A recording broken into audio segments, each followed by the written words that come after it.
Yo, Scooch, on today's video, I got how to make steal a Brainrot and stuff. It's a pretty popular game right now on Roblox. So I think it's got like 300k or like 400k players and stuff like that.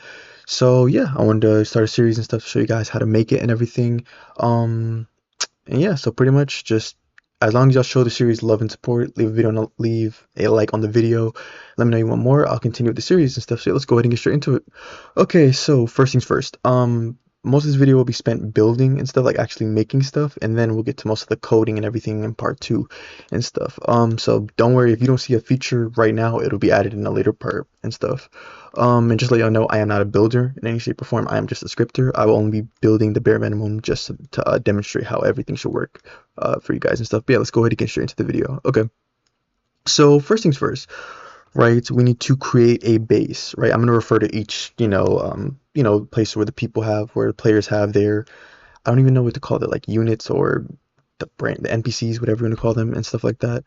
So we're gonna call them bases and everything. So first things first, what we need to do is we need to make some walls. So I'm just gonna, my spawn's right here.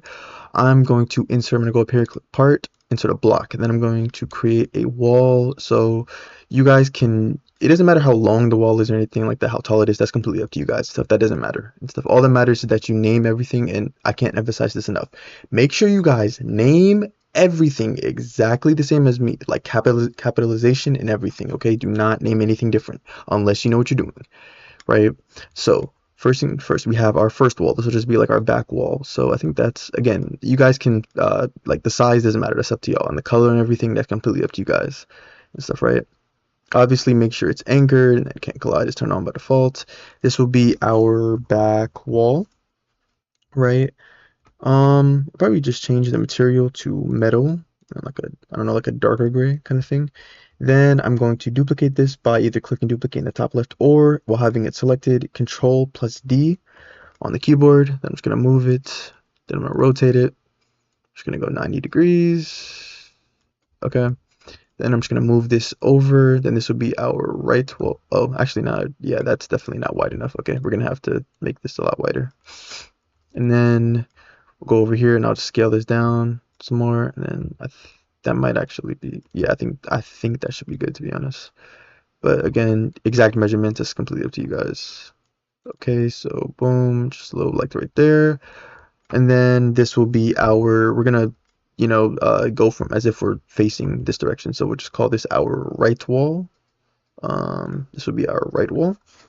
So boom, right wall. Then we will duplicate this, and then all we gotta do is just move it over, and then just align it with our back wall. Okay, we have our wall set up. So now, we've named every, well, we need to update the name. So make sure you select your left wall, and then you just update the name. So left wall, right? And then you're going to select all of them. So you're going to select one and then hold the control key bind, and then select each one individually. And then you're going to click Control plus G, or you can right click and click group as a model and stuff, right? Or Control plus G, whichever one works. And then you're going to want to rename this model to walls, right? And then just like that, we have finished our walls. Okay, and then obviously to edit it, if you don't know how obviously to edit them, just open up the walls group and then just grab one of them individually. But yeah, so now we need a roof, right? We have our walls, now we need a roof. So we're gonna go ahead and create a part, right? Another part, we're gonna just drag it to the top. Then we're just gonna scale this so like it'll be sticking out a little, and then just go like that. Scale it over, then just have it cover the entire base, a little out. Then we will scale it up a little bit, so something like that. Change the material to metal, and then we'll just have a, you know, we just have like a lighter roof, I guess. I don't know. And then we'll just name this roof, right? So roof, right? Boom. And then obviously make sure the roof is anchored, right? Very important. We don't want the roof to literally fall down. So just like that, we are done with our walls and our roof. Now we are going to move on to making our spawner. So by spawner, I'm not referring to the spawn location. I'm referring to the part that's going to be in front of the base, to where like the player will spawn at, so that they'll be in front of their base. So this is the front. So we're just going to insert a part.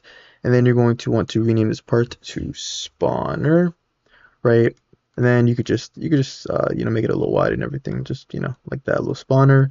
Then once you're done, set the, let me go to the properties. So you're gonna, where are the I'm so confused. Oh, my bad. I was at the bottom. So you're going to set transparency to 1. You're going to, of course, make sure it's anchored and disable can collide. And then boom. This is where the player will spawn at. You can put that wherever you want. You can put it inside the base if you wanted to. It's really up to you and stuff. Then from there, now we need our sign. You guys know how there's a sign at the top of the base, like in the middle up here on the roof, where it says, oh, this is so-and-so player's base. So that's what we're going to create. So it's going to be a regular part. So boom, insert a part. Just drag it to the top up here, and then you're just gonna like just scale it like all the way back, and then just do something kind of like that, just a little out like that, and then you do like that, and then obviously, you know, you want it to be like kind of centered in the middle, and we could just something like that. I think that should work pretty nice, right? And then you guys will name this sign.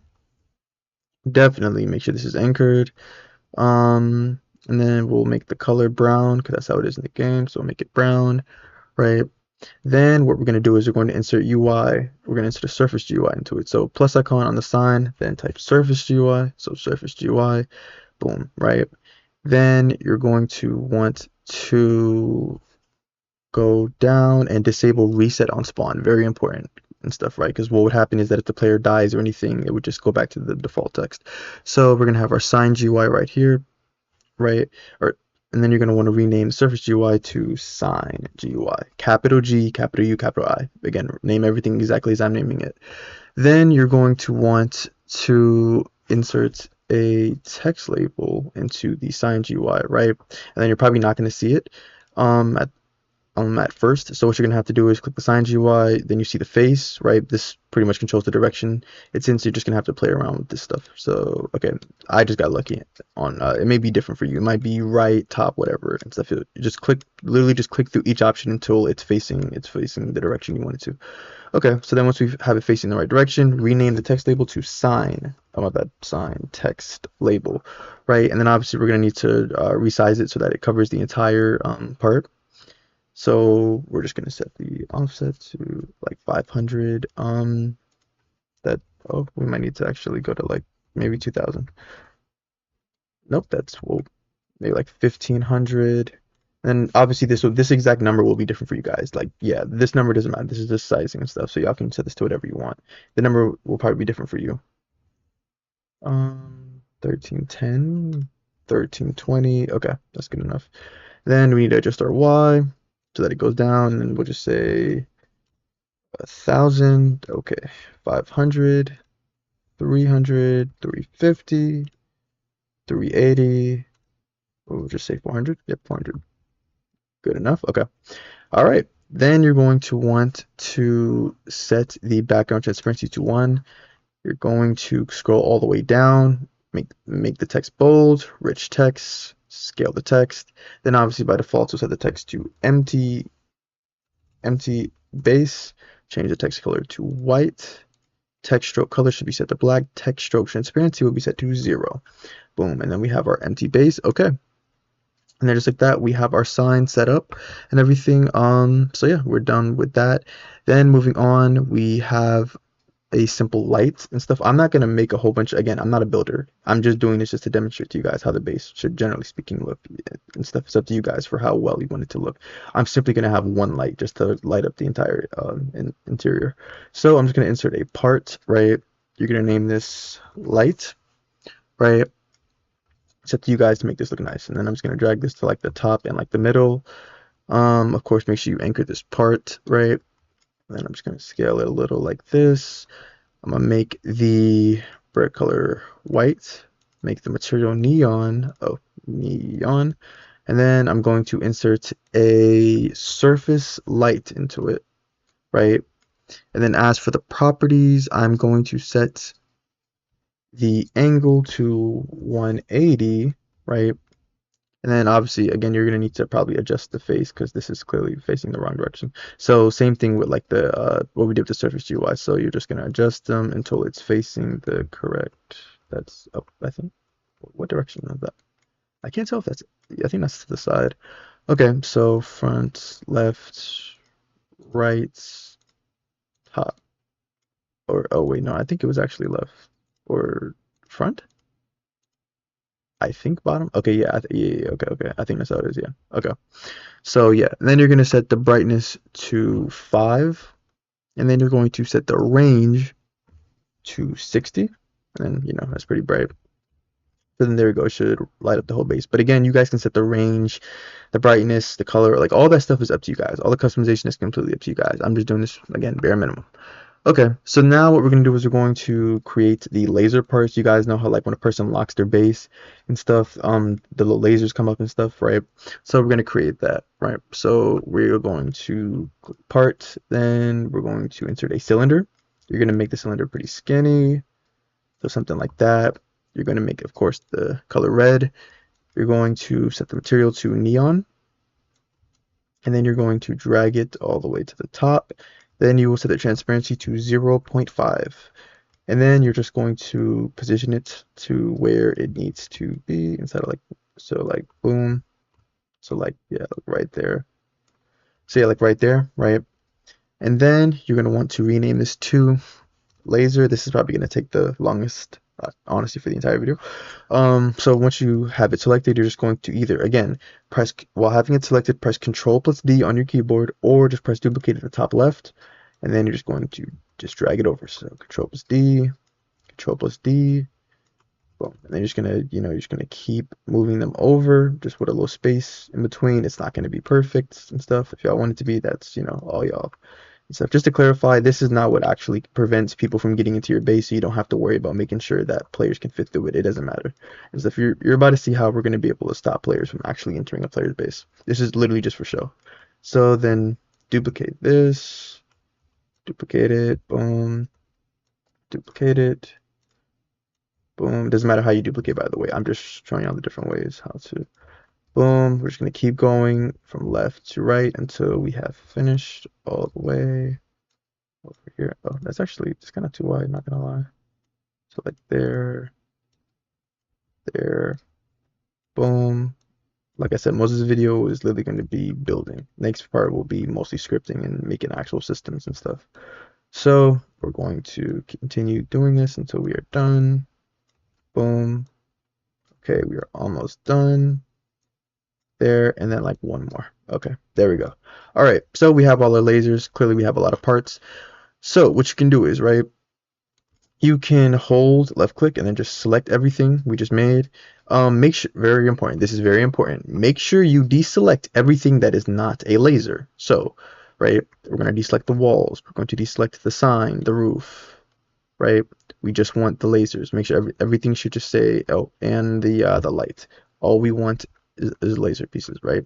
Then you're going to just group them. So Control plus G or right click and then group as a model. Boom. Right? And then you're just going to name this lasers. Again, naming is very important. So this is plural, lasers, right? So once we have all our lasers, then you can right click the lasers model, click select children, and then set transparency to 1. We will set the transparency to 0.5 when the player actually locks their base. And of course, make sure while having all parts selected that they are anchored and can collide is not set to true. So that's, make sure it's set to false by default, right? Okay, so we're done with our lasers, and then for the next thing we have our wall lock. Now this is what is actually going to make it so that players cannot enter your base. Now for this I would recommend that you actually, I know we just made them not visible, but we're just going to select children and then set transparency to 0.5. For this I recommend you make them not you make them a little transparent. The reason so that you can see where the lasers are specifically. So I'm going to put a part down, right? A regular part. Oh, sorry, what's up there? Did not mean to do that. Let me grab the part. Okay, right there. Right. So you're just gonna put this in front of your lasers, right? You're gonna put it in front of your lasers. Then we're just going to scale it back. It's literally just going to be a skinny wall. So this is what it's going to be. This is now keep in mind, this is what is actually going to keep players from entering your base. So this is very important. So make sure you do this right. This is what is actually going to keep players from entering your base. So it's just going to be a very skinny wall in front of the lasers. So you're just going to scale it, just drag it. It should cover your entire entrance. So boom, just cover the entire entrance. You should not be able to see any bit, except for like, I guess, like if there are like tiny cracks, I guess. But yes, once you have your part, then you're going to want to rename it to wall lock, right? Set the transparency to 1 by default. Make sure it's anchored and make sure can collide is disabled, right? And then once you have your wall lock, you're done with that, then you can right click on the lasers, select children, and then now make them transparent. So boom. So just like that, we're almost done with the locking system. That's 2/3 of the locking system done. Well, excluding the scripting, of course. Now we're gonna make the actual the little circle over here where you can go to lock your base and stuff, right? The only functionality so far that will do with like scripting is making it so that it automatically assigns the player to an empty base, that it teleports them to their spawn, and that they'll be able to lock their base. That'll be it. Next video we'll do part 2. We'll probably do like the whole like red carpet, and then the NPCs are walking down it and everything. All right, so we're gonna go over here. You're gonna click at the top up here. You're going to want to insert a cylinder again, just like we did with the lasers. You're gonna want to, let me just double check. Okay, we're good. So you just want to go over here, right? Once you have your little cylinder, you just want to just flatten it out, just expand it a little bit. Then once you're done with that, you're gonna want to make the colors, the color yellow. I'll make the material neon. And then you're going to want, oh my bad, you're going to make the material neon, then set the name to lock base, right? So we're going to lock the base. Then you're going to scroll down, of course, anchor the part, right? Then you're going to want to insert a bool value into it, also known as a boolean. So just a bool, right? Plus icon, then bool. You're going to want to rename this, again, very important. Make sure you guys type this exactly as I'm typing it. Is locked, capital I, capital L.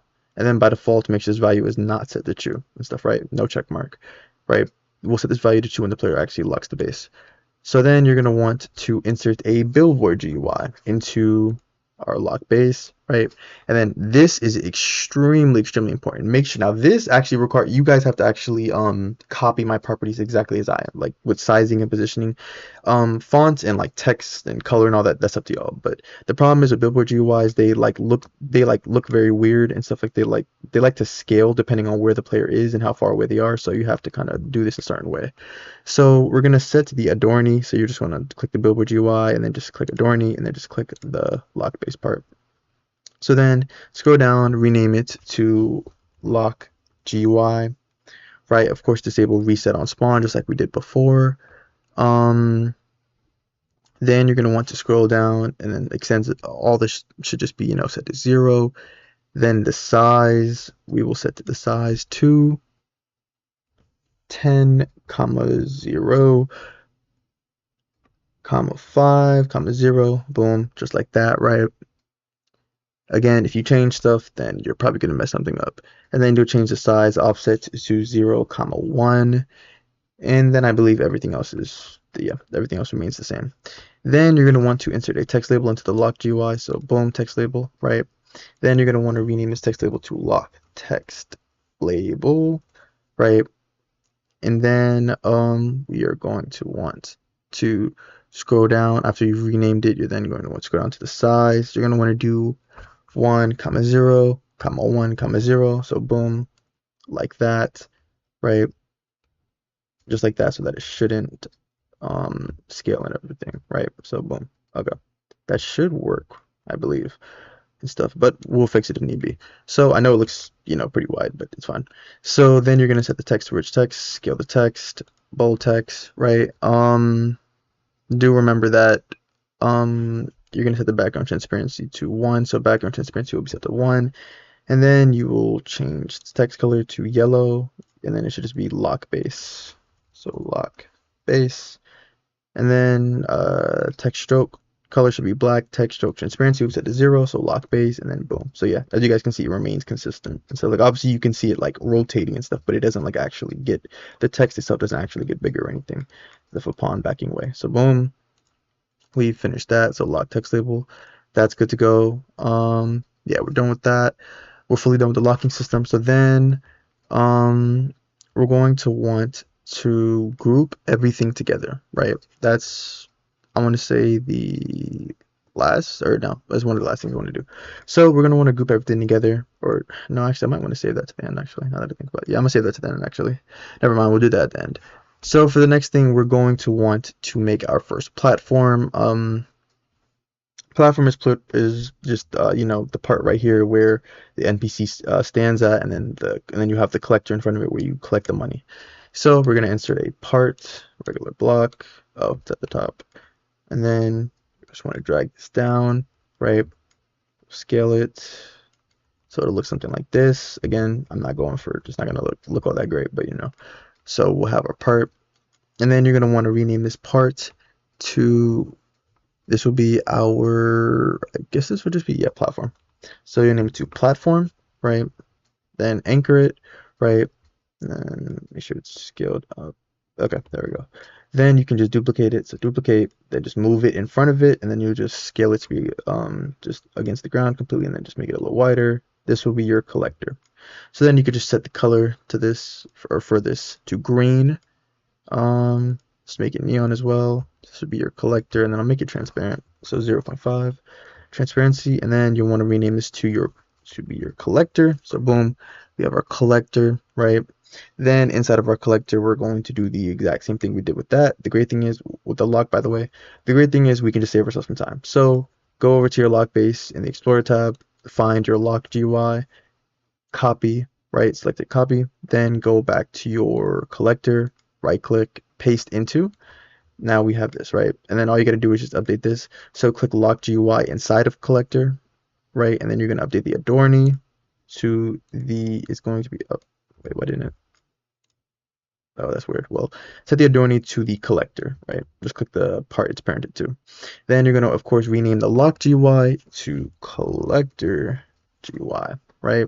This is where it's going to have how much money the player has to collect and everything. And the great thing is all you have to do is just change the, like, you know, the color and font and all that if you guys want to do that and stuff. So obviously by default we'll have no text, right? So we're gonna need two text labels first, the collect text label and then the money text label, right? So I believe I did actually have to change some things for this. So for the collector GUI, I think it's just 10.0. Yeah, okay. So I did do it differently. So this is 10. So you're gonna do 10, 0, 2, 0, right? And then for the size offset, that remains the same, right? And then we have two text labels. So we have the collect text label. So rename the lock text label to collect text label. So this is just, we're just gonna say collect.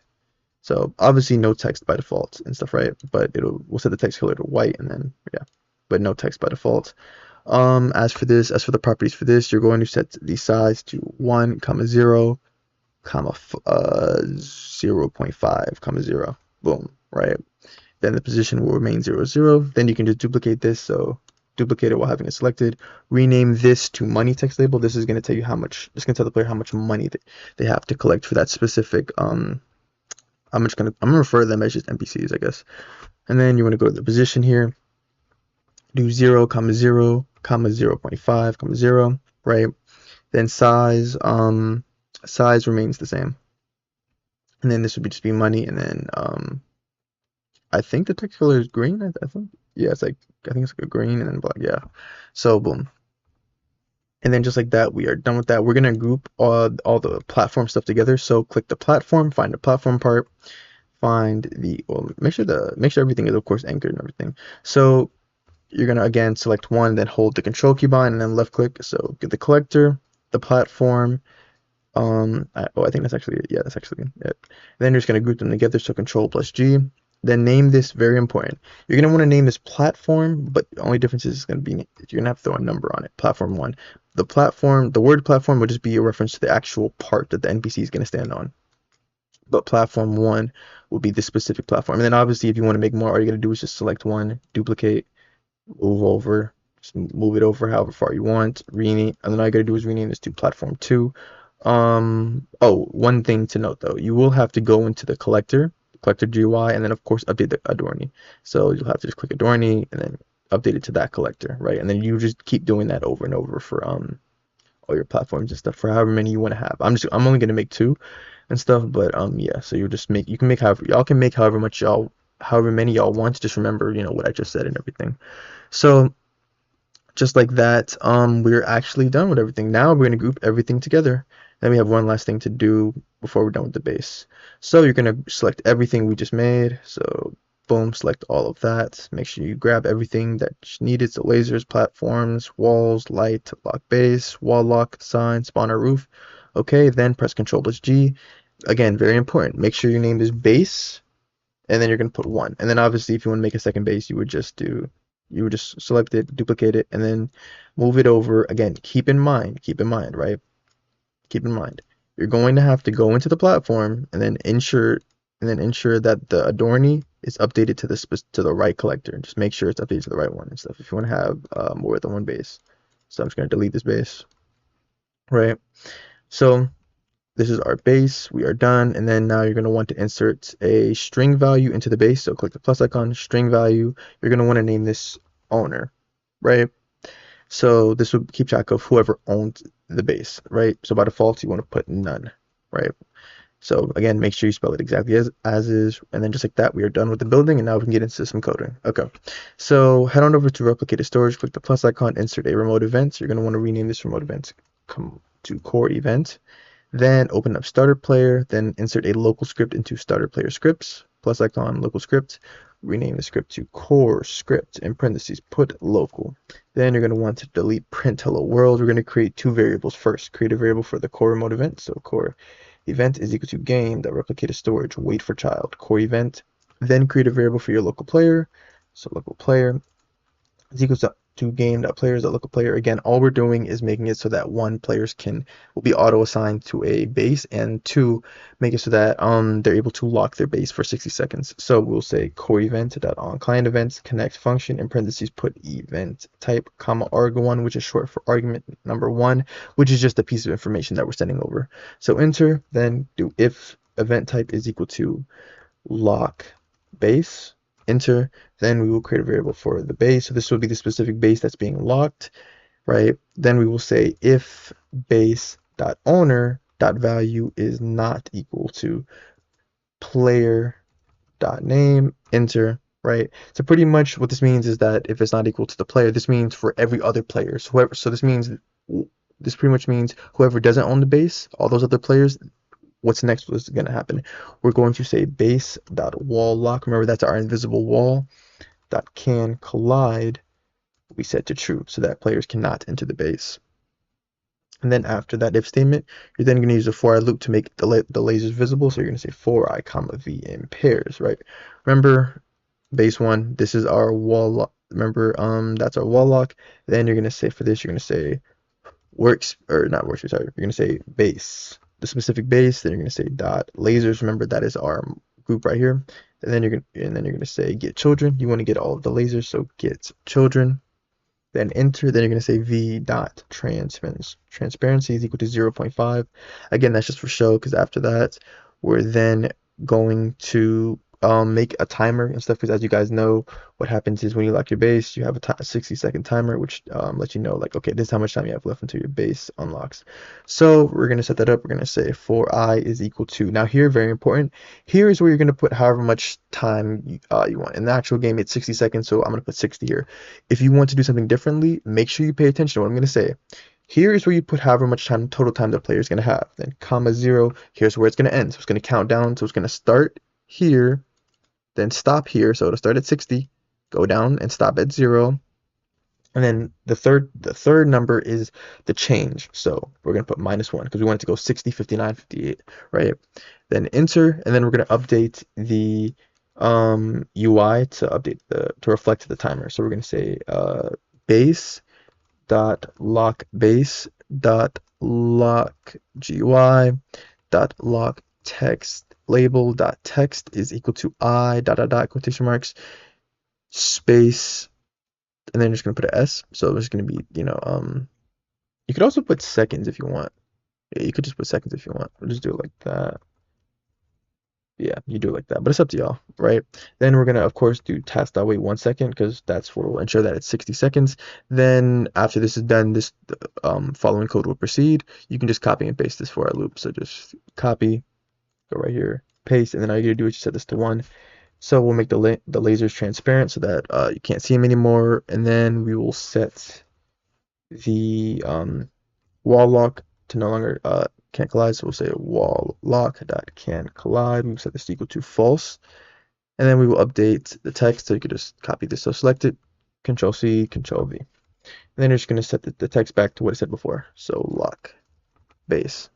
Right, and then we're done with the local script. Then we can move on to our server script. Okay, so we're done with that. So head on over to server script service plus icon server script. Then you're going to want to rename the script to core script in parentheses put server. Then delete this. Create one variable for the core event. So core event is equal to game the replicated storage wait for child core event. Then you're going to use a for loop. We're going to set up the lock base mechanics. We're going to say for I comma v in pairs. You're going to say workspace get children enter. You will say if v find first child owner. This is referring to the owner value we have right here. So owner enter. Then you are going to create a variable for the base. So base is equal to v, right? Then you will say base dot lock base dot touch. Remember that's the part touch connect function in parentheses put hit. Then in between those parentheses press enter. Right, and then you will say if, of course, you want to make sure that the player who's trying to lock the base is the actual owner. So hit.parent.name is equal to base.owner.value, because the value of owner will be set to whoever owns the base, their username. And then of course we need to check one more thing. We also need to say and base.lock base.is, oh my god, is locked dot value set to false and stuff. Obviously, we don't want the base to.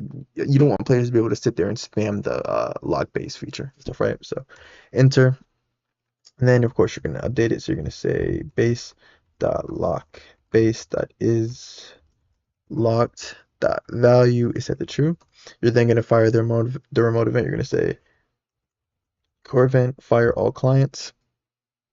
And then in quotation marks, you're going to say lock base, comma, send over the specific base. Then you're going to set up a delayed function. So task.delay 60 seconds. Okay, this is very important. So let's say you changed it and you didn't want 60 seconds and stuff. You would put whatever number you put here. You would put that right here. So, right. Then comma function, close parentheses, enter.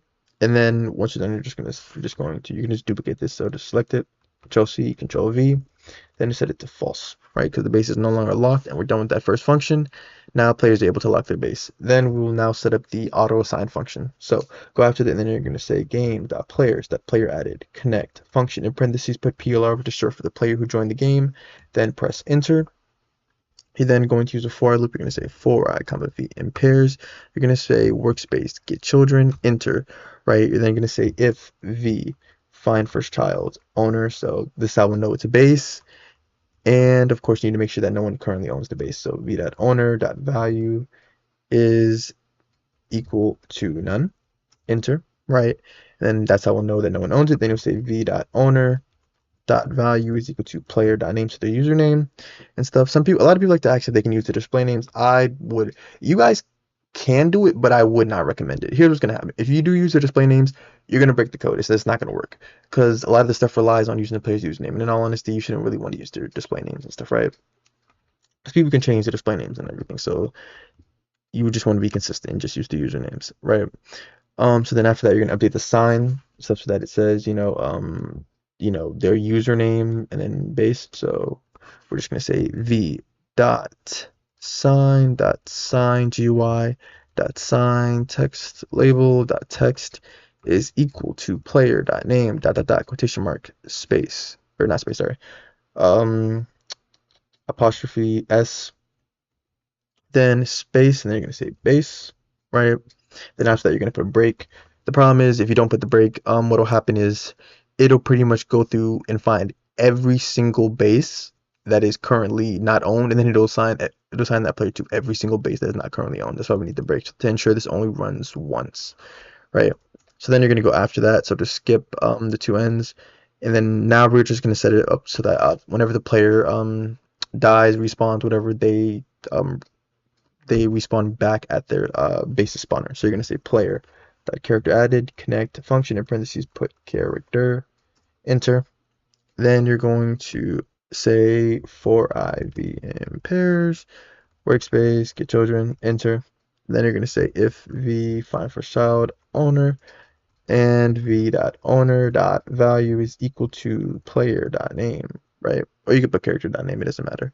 Enter, and then you'll just say character pivot colon pivot to v dot spawner dot cframe, right? Very important that you make sure everything is inside of your base. Okay, and just like that, we are done. Let's go ahead and test to ensure everything works. Okay, so if I go ahead and press play, right? Okay, as you guys can see, well, the spawner is invisible, but I know that I'm already, as you can see, if we open it up, I'm currently at the spawner. It says SpyJ19's base. We have our lock base thing over here. So if I go over here and press lock base, as you can see, 60 seconds, right, is now on the clock. And then boom. If you want it all to be like on one line, because yeah, it does look, I'm not gonna lie, it does look kind of weird, I'm not gonna lie. If you want it all to be on one line, you could just make the what is it called? Trying to think. Oh, the lock GUI. Yeah. You could adjust this and just make the X just longer and stuff, right? If you just wanted to. Obviously, change this, modify this when you're not testing and stuff, right? To ensure it saves stuff. But yeah. So right now, I can pass through it. As you guys can see, I can pass through it. But to other players, they would not be able to. They would not be able to pass through it and stuff. If you guys find any bugs or anything, let me know in the comments and stuff. Discord, it doesn't matter, and then I will adjust them in future parts. That goes for the entire series. If you find any bugs, just let me know. I will continue the series so long as people continue showing the series love and support. If you're interested in gaining access to this model and scripts and any of my other models and scripts, you guys can read the description. Look at the description, see that. Okay, so once it's done, it goes back to lock base, and then the lasers go away. So boom. So yeah, like I said, read the description if you're interested in this or any of my other scripts or models. And yeah, if you guys enjoyed the video, definitely leave a like and subscribe, and just let me know if you guys want part 2 and whatever else you guys want to see in part 2. Thank you for watching, and I'll see you guys in the next part. Yo, what's good with y'all? In today's video, I got how to make Steal a Brainrot part 2 and stuff. You guys showed part 1 lots of love and support, so of course I had to. Oh, I just realized that's not supposed to be there. My bad. Anyway, so you guys showed part 1 lots of love and everything, and that's why I'm hitting y'all with part 2 the next day and stuff. As I said, as you guys, as long as you guys continue to show the series love and support, I will continue dropping more and more videos. But not gonna lie, I think this series will low-key be done by like part 3 or part 4. I'm not gonna lie to y'all, because it's like I realized there's not really that much left to do, to be honest. We did the base in part 1. We're about to set up the the place where the NPCs walk and stuff, and then have their stats and everything, set up a spawning system and all that. So yeah, you already know, continue showing the series love and support, and I will keep the series going and stuff. So thank y'all for love and support on part 1, and we'll keep it going. If you're interested in any of my scripts or models, read the description, and let's go ahead and get straight into part 2. Okay, first things first is knock out a UI. UI is going to take us literally like 2 seconds. Head on over to starter GUI, plus icon, insert a screen GUI, rename this screen GUI to core GUI, disable reset on spawn, and then insert a text label into it. You're going to want to rename this text label to money text label. This is going to let the player know how much money they currently have. You can drag this down to like the bottom left, right? Background transparency can be set to 1. I'm going to set the text bold text, rich text, scale the text. I'm going to put the money symbol here. What I recommend doing here, right, you guys don't necessarily have to do this. What I recommend doing until we do data saving and stuff, what I recommend doing is putting how much money the player should have by default, right? Like what I mean is like however much money you're going to have, like okay, so when a player joins your game for the first time and stuff, you know, they'll obviously come in with some money, right? I recommend putting that amount here in the text label, right? So yeah, so then we're going to set the text to green. Maybe like a darker green, and then text stroke transparency will be set to 0, and then text stroke color will be black, right? And then we have our money text label set up. Now we're gonna need to make a path and stuff. I'm just gonna call it a carpet, right? But we're gonna make a little path for the NPCs to walk down and stuff. I'd literally consider it a carpet because it's like red and everything. So we're gonna insert a part, right? You're going to scale it out just a little bit. Doesn't need to be too wide. Then boom, boom, something like that, right? The exact measurement is completely up to you guys. Y'all can make it longer, shorter. It's up to y'all, right? I'm gonna just set the color to red. I might actually make the material too. I think they have a carpet material. I'm not sure though. Yep, they do actually. Okay. So from there, you're going to name this part. This is going to be our carpet. Of course, make sure the part is anchored, right? Then you're going to want to insert another part.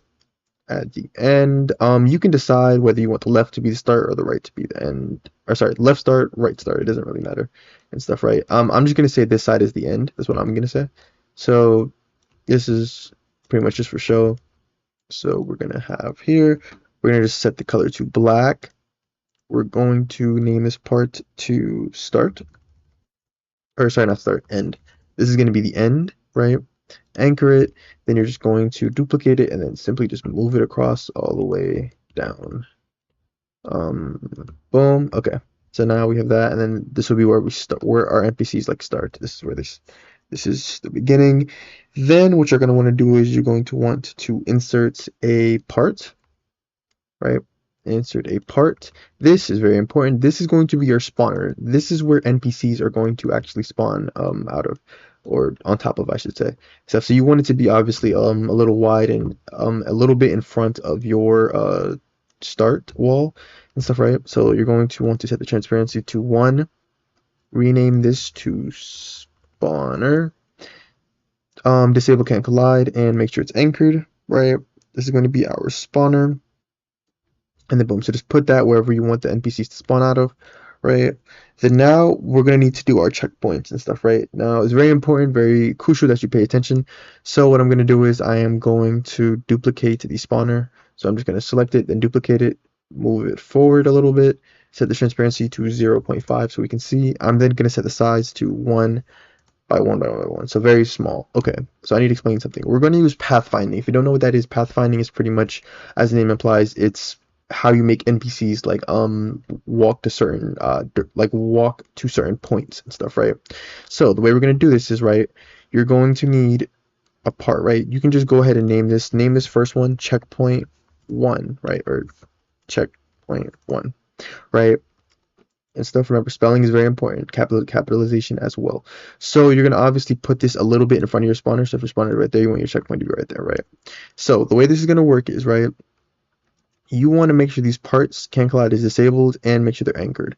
So the way this is going to work is you are going to have one checkpoint, you're going to then duplicate it. So click duplicate the top left or Control plus D, then you're just going to move it forward a little bit and stuff, right?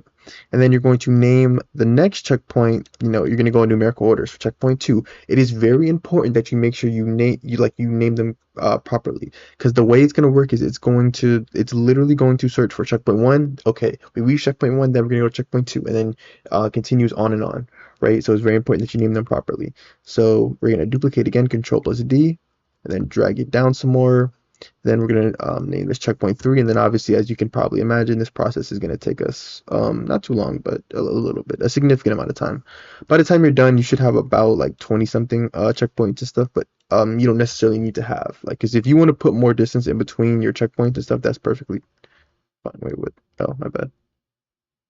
Duplicate, and then yeah, if you guys want to put more distance, less distance and stuff, that's completely up to you guys and stuff. So yeah, so we're just going to continue duplicating. Very important, make sure you update the names. This will not work properly unless they are named, unless they're named properly, and they have to of course be in order and stuff, right? Checkpoint 8, I'm just going to keep ascending in numerical order, just duplicate, and then checkpoint 9, the NPCs will walk to each checkpoint in numerical order until it reaches the end. Checkpoint 10, Control D, then we have checkpoint 11, Control plus D, drag this over, then we have checkpoint 12, Control plus D, drag this over, checkpoint 13, Control plus D, drag that over, and then we have checkpoint 14, Control plus D, drag this over, and then we have checkpoint 15. Boom, drag this over. Then we have, oh my bad. Then we have checkpoint 16. It's pretty repetitive and stuff, but once it's done, it's done. Okay, checkpoint 17. Oh my bad, did not mean to lock that. Okay, and then I think, yeah, we'll be done here. Okay, so Control plus D, and then you just drag your final one. You want it to be a little bit, you could kind of, if you wanted, actually, no, never mind that, yeah, no, never mind, that doesn't make any sense. Yeah, so what you want it to be is you can put it close to the end if you want and stuff, but yeah, you just want it to be like a little bit in front of the end. So we'll name this final checkpoint checkpoint 18. Okay, now that you have all your checkpoints, here is what you are going to want to do. you're going to want to select everything, but you're going to want to deselect everything that is not a checkpoint. So we're going to deselect the carpet, we're going to deselect the end, the spawner, the start. You want to make sure everything you have selected are the checkpoints. Then you're going to group them together. So you can do that by having them all selected and pressing Control plus G, or right clicking and then group as a model. Okay, then you're going to want to, very important, make sure you name this exactly as I'm naming it. You're going to name them checkpoints, right? The way it's going to work is it's going to iterate through all of the parts in the group, and what it's going to do is it's going to go, okay, NPC will walk to checkpoint 1. Okay, we've reached checkpoint 1, now we're going to go to checkpoint 2. Okay, we've reached checkpoint 2, now we're going to go to checkpoint 3, and so on and so forth.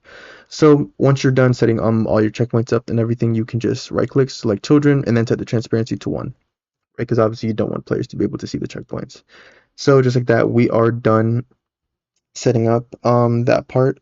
That was the easier part. Now we need the NPC. Now we need to set up the NPC stuff in our we need to set up an NPC folder. So head on over to server storage, plus icon folder. You're gonna want to rename this folder to NPC folder.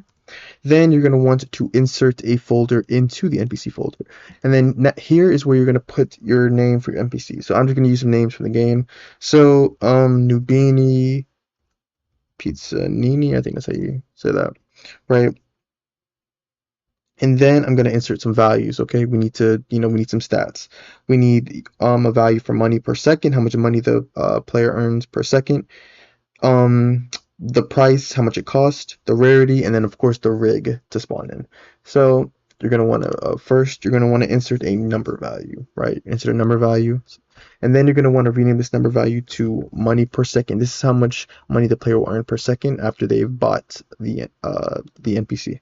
So you can set this to whatever you want. I'm just going to say 5, and then you can while having it selected, you can press duplicate in the top left, and then you're going to want to name this price, and then this is how much it's going to cost the player to actually purchase the NPC. So set this like 200.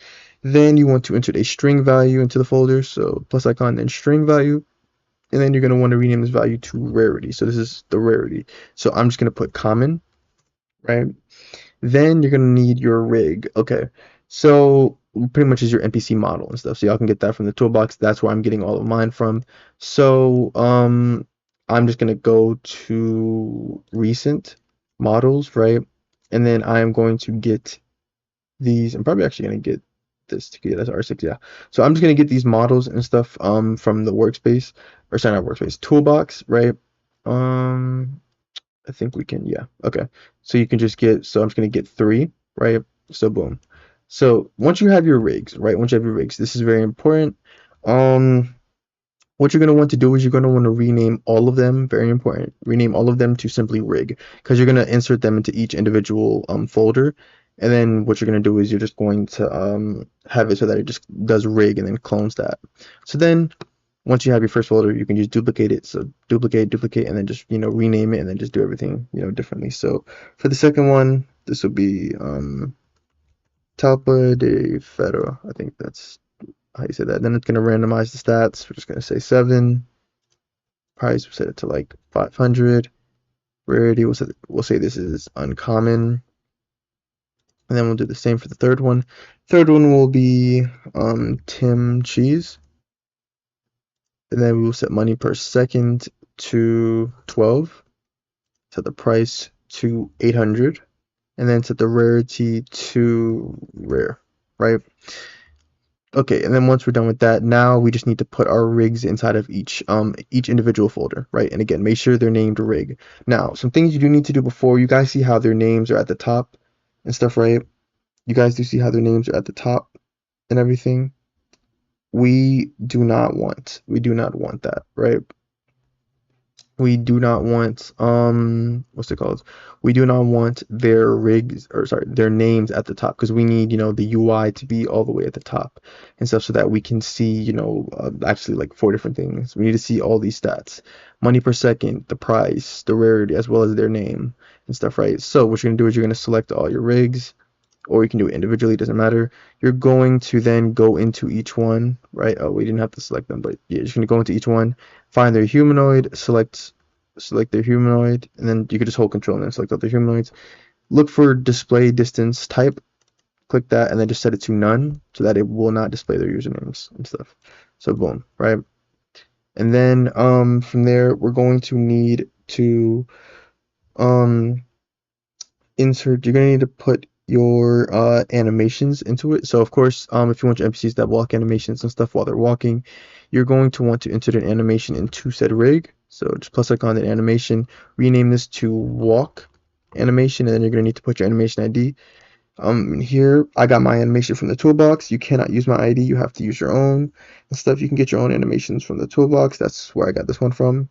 So 89746094772, right? And then I'm just gonna use the same walk animation. I'm just gonna duplicate that. I'm gonna use the same walk animation for all rigs and stuff, right?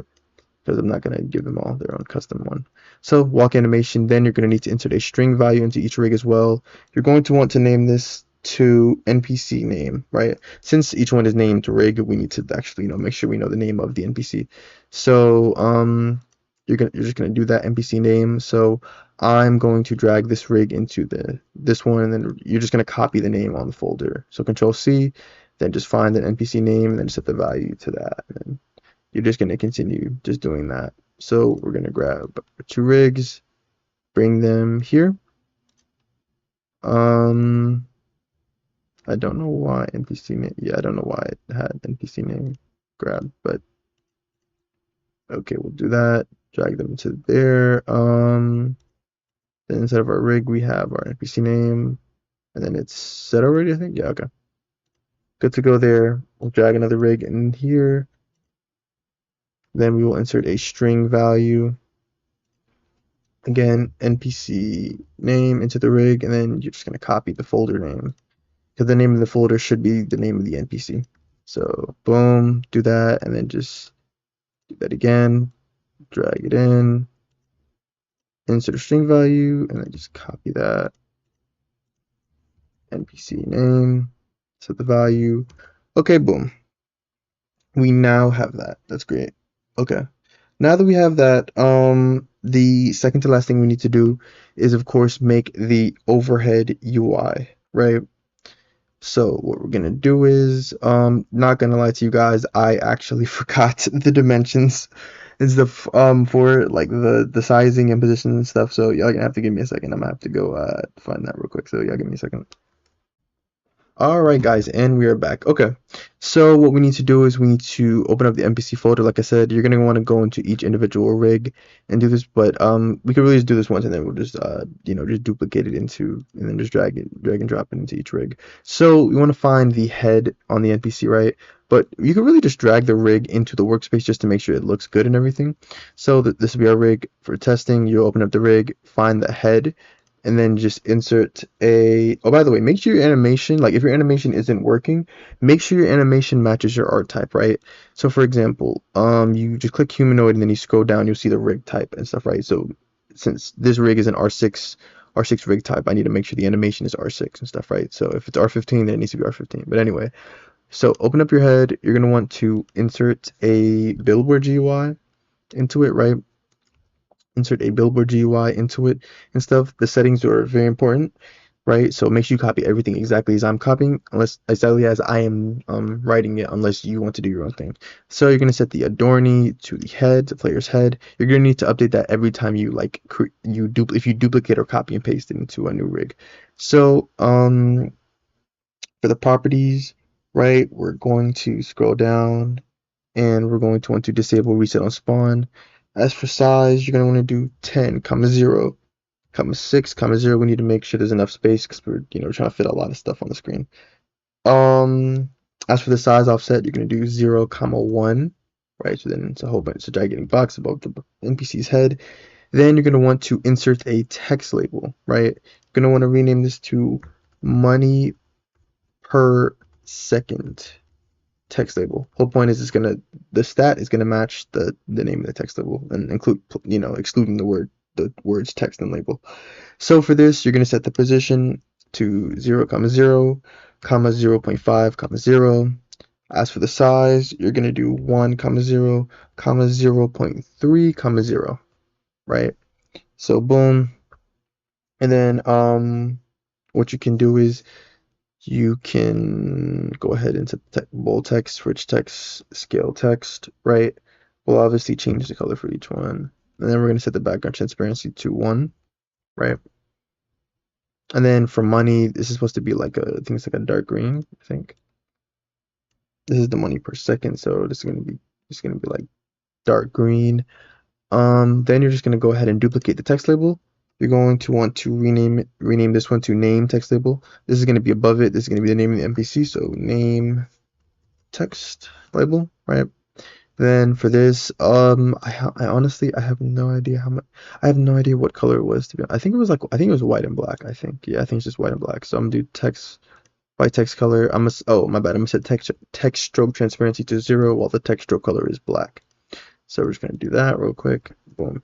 Okay, so for the name text label, obviously we're gonna have to change. For all of them, we're gonna have to change their position and sizing. So position will be 0, 0, 0, 0. Right, it's going to be all the way at the top. Size will actually remain the same. Okay. Then we're just going to duplicate the name text label. You're going to want to rename this to price text label. This is going to be how much it cost. So the price text label. As for the position, you're going to do 0, 0, 0.7, 0. And then you're going to set the size. You're going to leave the size actually as to what it is. So this is the price. I think this is like just a lighter green, to be honest. I think it's just a lighter green. So yeah, so we have price, then you're going to duplicate it one last time. Then scroll up. You're going to want to rename this to rarity text label. So rarity, oh my bad, I spelled that wrong. Rarity text label, right? Position is going to be 0, 0, 0.3, 0. And then size, I think, yeah, size is the same. And then this, I think the text color was like gold, I believe. So yeah, I think that's how it's supposed to be, but I'm honestly not totally sure. But yeah, so once you have all those set, you guys can, of course, all you really need to ensure is the size and positioning is the same as well as the names. You guys can set the color, the font, and all that. It's completely up to you guys. But I'm just gonna make sure all their text is cleared. So I'm just gonna select all them while hold the control key and then just left click, just clear their text, right? And then boom. And then of course you want to rename. Oh my bad, I actually forgot to do this. Rename the GUI to info. Oh my bad, info GUI, right? And then again, make sure it's parented to the NPC's head. Then what you can do is you can copy that. Once we're done here, we can just drag this NPC. Again, make sure it's named rig. Drag that back into its folder. Then go to the next one, find its head, right click, paste into.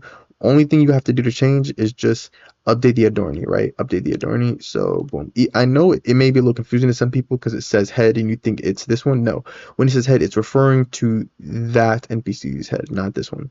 So yeah. So we're done with the second rig. Then we're gonna go to the third one. Right click on the head, paste into. Boom. Right. Then update the Adorni, and then we are done with the side stuff. And now we can get into the actual coding part stuff, the spawning and everything. So now we're going to go ahead and open up the local script. We're going to be here for a solid second. So go after the local player variable. You're going to create a variable for the core GUI. So you're going to say core GUI is equal to player.player GUI, wait for child, core GUI. Scroll down, go after the first function. Then you're going to say player.leader stats. We're going to set this up on the server script. .cache.changed connect function, close parentheses, enter. We're going to pretty much update this text label to reflect how much money the player currently has. So then we're going to say core GUI dot money text label dot text is equal to in quotation marks money symbol dot dot dot player dot leader stats dot cache dot value. And then we are done here. Then we are going to move to the server script, right? We're going to create 3 values. So you're pretty much going to scroll down to the player added function. You're going to go in between the character added and base assigner function. So right here, then you're going to set up leader stats. So we'll create a variable for our leader stats folder. So it's equal to instance.new. Oh my bad, wrong thing. Folder, then leader stats.name is equal to leader stats. Then leader stats.parent is equal to player. Then you're going to create 3 values. First, steals. We're going to set I plan to set up the steal system I think it's either going to be part 3 or part 4. Part 3 is going to be where they can actually claim the NPCs, like, like to get them to come back to their base and make the money and stuff. It depends how long that video will have to be, because if that video is too long, then I'll just make it a still system where NPCs can where you can steal NPCs and stuff from other players, in part 4. But yeah, so steals is equal to instance.new. This would be a number value, of course. Then you'll say steals.name is equal to steals dot value by default should be 0, and then steals dot parent should be the leader stats folder. Then you can really just copy and paste to save yourself some time. So select it, copy, then just go after it, Control plus V, and then Control plus V. Okay. So for a second value, this is going to be rebirths. So then we're going to select it, Control C, Control plus V, Control V, Control V, and Control V. Then for the last thing we're going to do, we're going to set up the cache. So cache, this will be a little different. Control C, Control V, Control V, Control V, Control V. And then here is where you put your default amount. So like I was saying, whatever you put here, I'd recommend you put there, because the whole point, you want it to match and stuff for the default amount of cache. So I'm just going to say 100 is the default amount of cache, right? So boom, we are done with that. So we're going to go after all of that, and we're going to create a variable for our new NPC folder. So you're going to say local NPC folder is equal to game.server-storage wait for child NPC folder. Then you're going to create a table with all of the NPCs that you currently have. So you will need to update this. So you will say local NPCs, right, is equal to special brackets enter. And then you will say special brackets again, you will say model, and then we will retrieve the folder. It's more so the folder, I guess, not really the model, it's more so the folder, to be honest. But yeah, you will say npc folder, make sure you're doing everything exactly as I'm doing it, wait for child, right? And then you're gonna need to put each you're gonna need to do what I'm about to do for this line for every single NPC you have in your game. So you're gonna get your first one, then after that you're gonna put a comma, then you're gonna create chance. Chance, this is the rarity system. So this is the chance of it spawning, right? You obviously want that to be, it should be in collaboration with the rarity and stuff, right? So you want it to be, consistent and stuff. So we're gonna say that since Tim Cheese is rare, we're gonna say it has a 10% chance of spawning, right? And then all you're gonna do to make the other ones, you can really just copy this. So you can just copy, then just go after Control V, right? And then you're just gonna go do it for the second one now. So for the second one, we have Top of the Pharaoh chance. Since Top of the Pharaoh is uncommon, we will say it's a 50% chance of spawning, right? And then for the last one, we will do new. Oh my bad. We will do new beanie. Oh, my bad. Let me do that. Okay, there we go. Wait, there's an issue. It would appear there is an issue. It would appear there's an issue. Expected to close. I'm confused. I am confused. What does it mean? Expected parentheses to close. What are they talking about? Wait for child. Chance is equal to. Yeah, I'm still confused. What is it talking about? Chance is equal to. I don't understand. Expected line 56.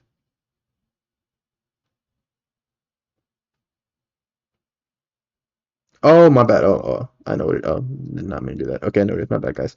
We need to put commas. Yeah. We need to put commas at the end, right? We need to put commas at the end. So you put commas at the end and stuff of each line and stuff. Obviously, it. I don't think it really matters here, but yeah, we need to make sure that you have commas at the end of each line, right? And then you're gonna do that again. You're gonna do all of this, right? Model is equal to, make sure you spell everything exactly as I did. And the chance. This is pretty much the chance of it spawning. So Tim Cheese has a 10% chance of spawning. Top of DeFaro has a 50% chance. Nubini has a 10% chance. So pretty much, oh my bad, this is actually supposed to be 90. But pretty much the lower the number, the lower the chance they have of spawning. And stuff. The higher the number, the higher the chance they have of spawning. Okay. And then of course you're gonna need to update that for each NPC you have. Then we're gonna set up the first function. So we're gonna say a local function. This would be our choose random NPC function. So it'll choose our random NPC. So enter.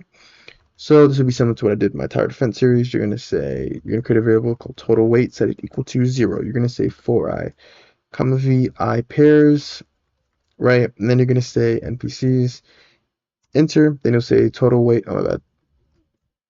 Total weight plus equal, and then you're gonna say v dot chance. So chance, boom. Then after that, you're gonna create a variable called random weight, which is equal to math dot random, right? And then you're gonna multiply that times total weight, right? Then you're gonna create a variable called current is equal to 0. Then you're going to say for IV and I pairs once again. You're going to say NPCs. After that, enter. Then current plus equal to V dot chance. Then we'll scroll down a little bit. I feel as though. Oh my bad. I forgot to put in. My bad, guys. In at the top. But yeah.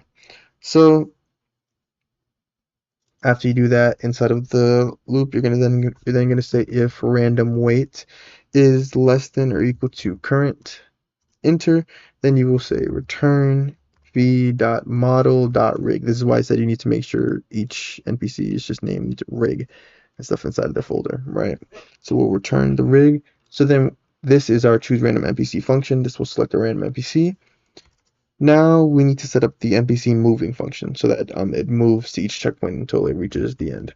So again, local function, NPC move, in parentheses, you're going to put the NPC, enter. Then you will say for I is equal to 1.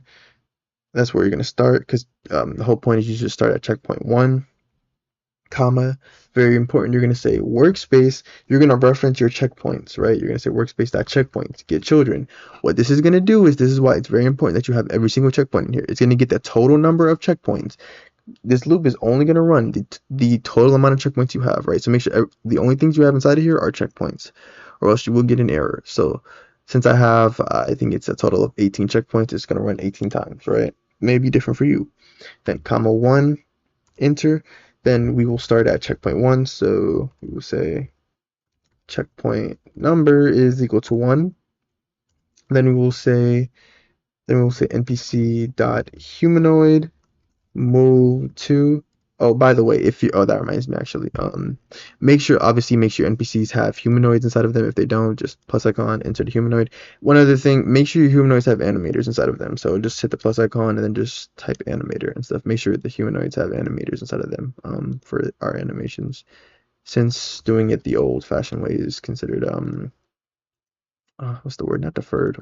I forgot what the word. This one already has an animator. I forgot what it's called. But where it's pretty much, it's old now, I guess. I don't know. Well, anyway, we're gonna say move to. We're gonna say workspace reference your checkpoints model, right? Then regular bracket quotation marks check. You're gonna checkpoint, right?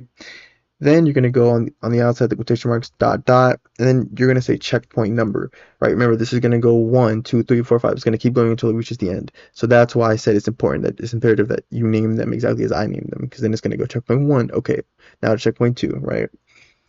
So then you're gonna go on the outside, go in between. You're gonna say dot position. It's gonna then move. The NPC will then move to that position, and then we need to of course play the animation.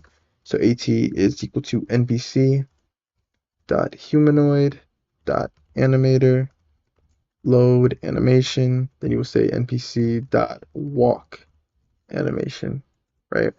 Then you will play the animation track. Then you will say npc dot humanoid dot move to finish. So once they finished walking there, then connect function, close parentheses, enter, right? So once they finish walking there, you're then going to say checkpoint number plus equal 1. You're just going to increase it by 1. Then you will say if checkpoint number is equal to the total number of checkpoints. So checkpoints, get children, enter if it's equal to the total number. What that means is they've reached the end. Because if you have a total of 18 checkpoints, once you reach checkpoint 18, then that means the NPC has reached the end. And then they need to be destroyed because nobody bought them. Nobody cared to buy them. So tough, but you know. So then destroy them. And then you're going to throw an else. If they haven't reached the end, then that means they just need to keep moving. So what you'll do is you can just copy and paste this line right here. Control C, Control V. And then they will just continue walking towards the next point until they reach the end, right? And then we are done with that. Now we just need now we just need to create one last function and then a loop. So this function, so local function, this would be our spawn NPC function. So spawn NPC, close parentheses, enter, you will create a variable for the NPC, which would be equal to choose random NPC. So it will return the NPC itself. Then you will clone it over. So NPC model will then be equal to NPC clone, right? And then you will say NPC model dot parent is equal, oh my bad, parent is equal to workspace. And then you will get the specific NPC folder. When I say that, I'm referring to either one of these three. So you will say, oh my bad, did not mean to do that. You will say specific NPC folder. I didn't want to confuse you guys. If we put NPC folder, I didn't want to confuse you guys with this NPC folder. So specific NPC folder, you will say is equal to NPC folder, regular bracket, NPC model. Make sure you have that NPC name dot value and stuff, right? Setup. Boom. And then you will say NPC model. Now you need to set all of the UI stuff. So you say NPC model dot head dot info GUI dot price text label dot text is equal to, in quotation marks, money symbol dot dot dot. Then you would say specific NPC folder dot price dot value. Then you can really just copy and paste that. So select it, Control C, Control V, Control V, Control V. You just need that 4 times and stuff, right? So for the second one, we will then move on to the name text label. So for this, you're going to, we can clear this out right here. And then you just want this to be, and then you just want this to say specific folder, you want this to say specific folder dot name. So dot name. Then for the second one, right, we have the rarity text label. And then for this, clear out the beginning. And then you're just going to change price to rarity, right? Then for the last one, we have the money per second text label. And then this would be with a money symbol, and then you'll just go right here to change this to money per second. Then go to the outside, or not the outside, go to the end, dot dot dot quotation mark, and then you're just going to put slash s, so this is how much the player will get per second. Then once you're done with that, you'll set their C frame. So you'll say NPC model pivot to workspace dot spawner. You remember your spawner part dot C frame, right? And then you will call the NPC move function, and then attach the NPC model. Make sure you're referencing the right variable, NPC model. And then the last thing we need to do is set up the while loop so that it'll continue spawning NPCs for forever. So you'll say while true do. Okay, this is very important. Enter, very very important. You're gonna put spawn NPC, right? You're just gonna call the spawn NPC function. Then of course you're gonna do task that wait. You guys can put however many seconds you want here. It's completely up to you guys. You just need to make sure it's obviously that there is a wait. But very important, make sure that your while loop is at the end of your script. Like if you make other stuff, put a space above it, okay? Because here's the thing, since this is a while loop, what this means is like the functions up here and everything will continue to like run and everything if they're called, but anything past this line will not run because it is a while true do loop. It will this is an infinite loop. It will continue running and stuff. So that means any functions after this or anything will not work, even if they're called. Functions above will work if they're called though. So yeah. So we're done with everything. Let's go ahead and test to make sure this works. As always, if you guys want access to any one of my scripts or models, just read the description. Okay, so boom, we have our first NPC. Okay. What is going? Okay. Well, that one seems to be doing it right. Why are they? I'm a little bit confused. Why are they spawn? Why is, well, not they. I think the problem actually is with that specific model. I'm not gonna lie. I forgot. Which one is that? I honestly forgot. Hold on. Which one is that? Okay, yeah, because you see, we have the name, the rarity, the money per seconds, as well as how much it costs to buy them. I should have put a proximity prompt on that. I think about it. Yeah, I don't know why Nubini is doing. I think that's just an issue with the model itself, though. To be honest, I don't think that has anything to do with the scripting. I think that's just the. Let me see. Are there body parts not like can collide not turn on? Because isn't the human root part always supposed to be? I'm trying to see. No, none of this is. That is so strange. Okay. But their head is can't collide. Is his head can't collide? His head is can't. What is going on? Why is he like? Yeah. Why is he? Huh.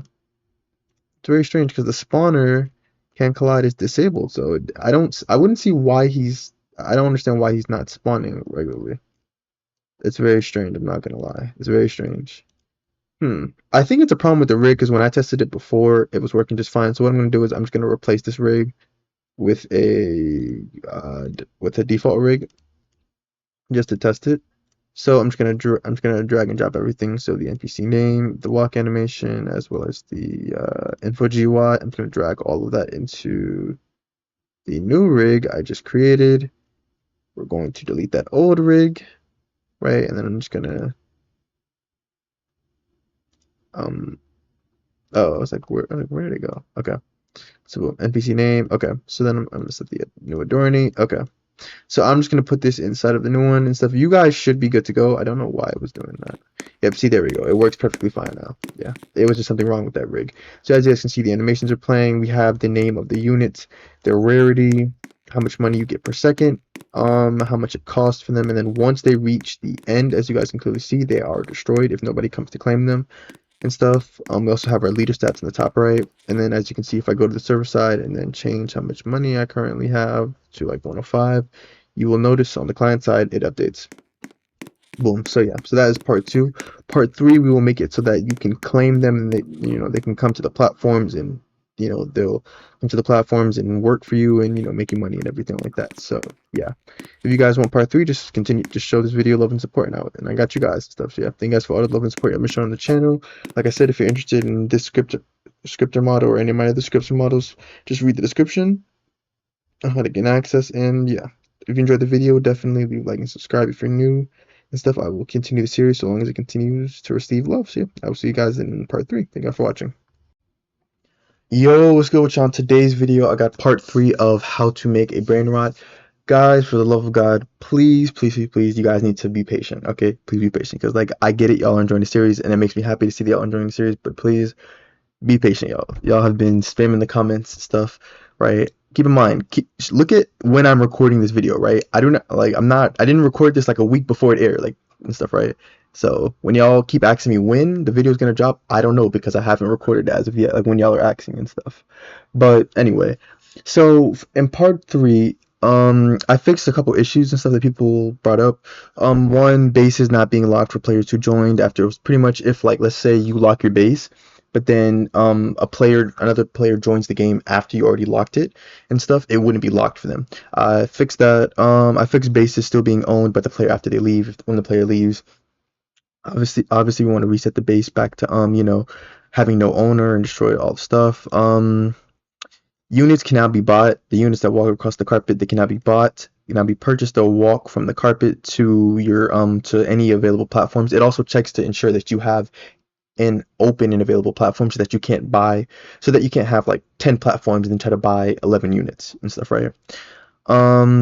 They do generate money and stuff. I made that. I fixed a memory leak issue and stuff and everything, which I probably should be focusing on optimization more in my tutorials, but we'll get to that.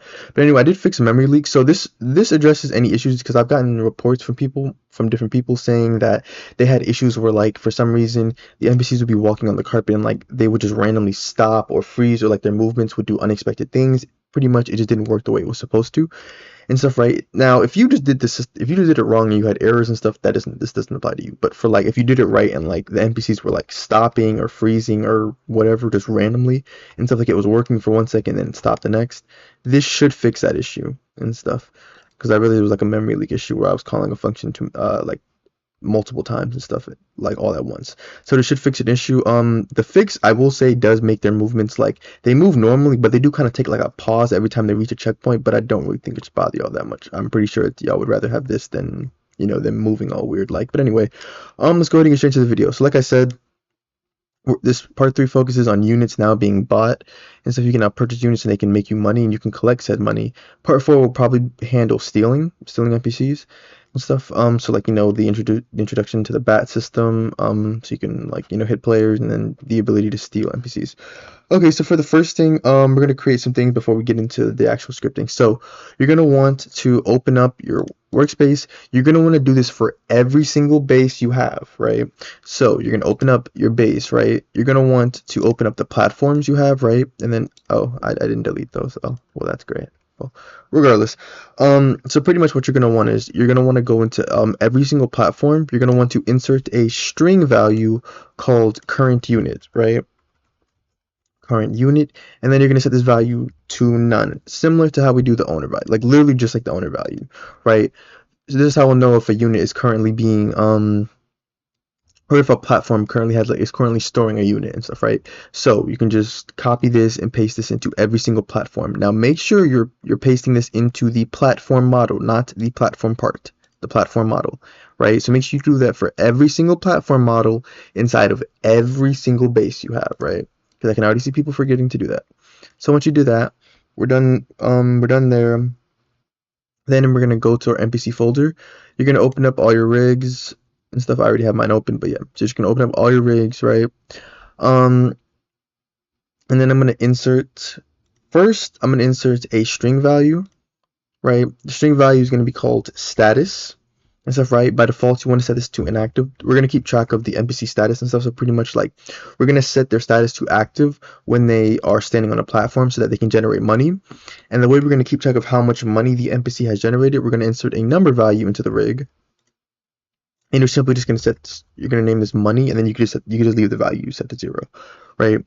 Then you're gonna select the money and status values. So just hold the control keybind while you left click, or select them individually, and then you can just copy, right? And then you're just gonna paste that into all of your rigs, right? So boom, you can just paste into all of your rigs. Paste into, paste into.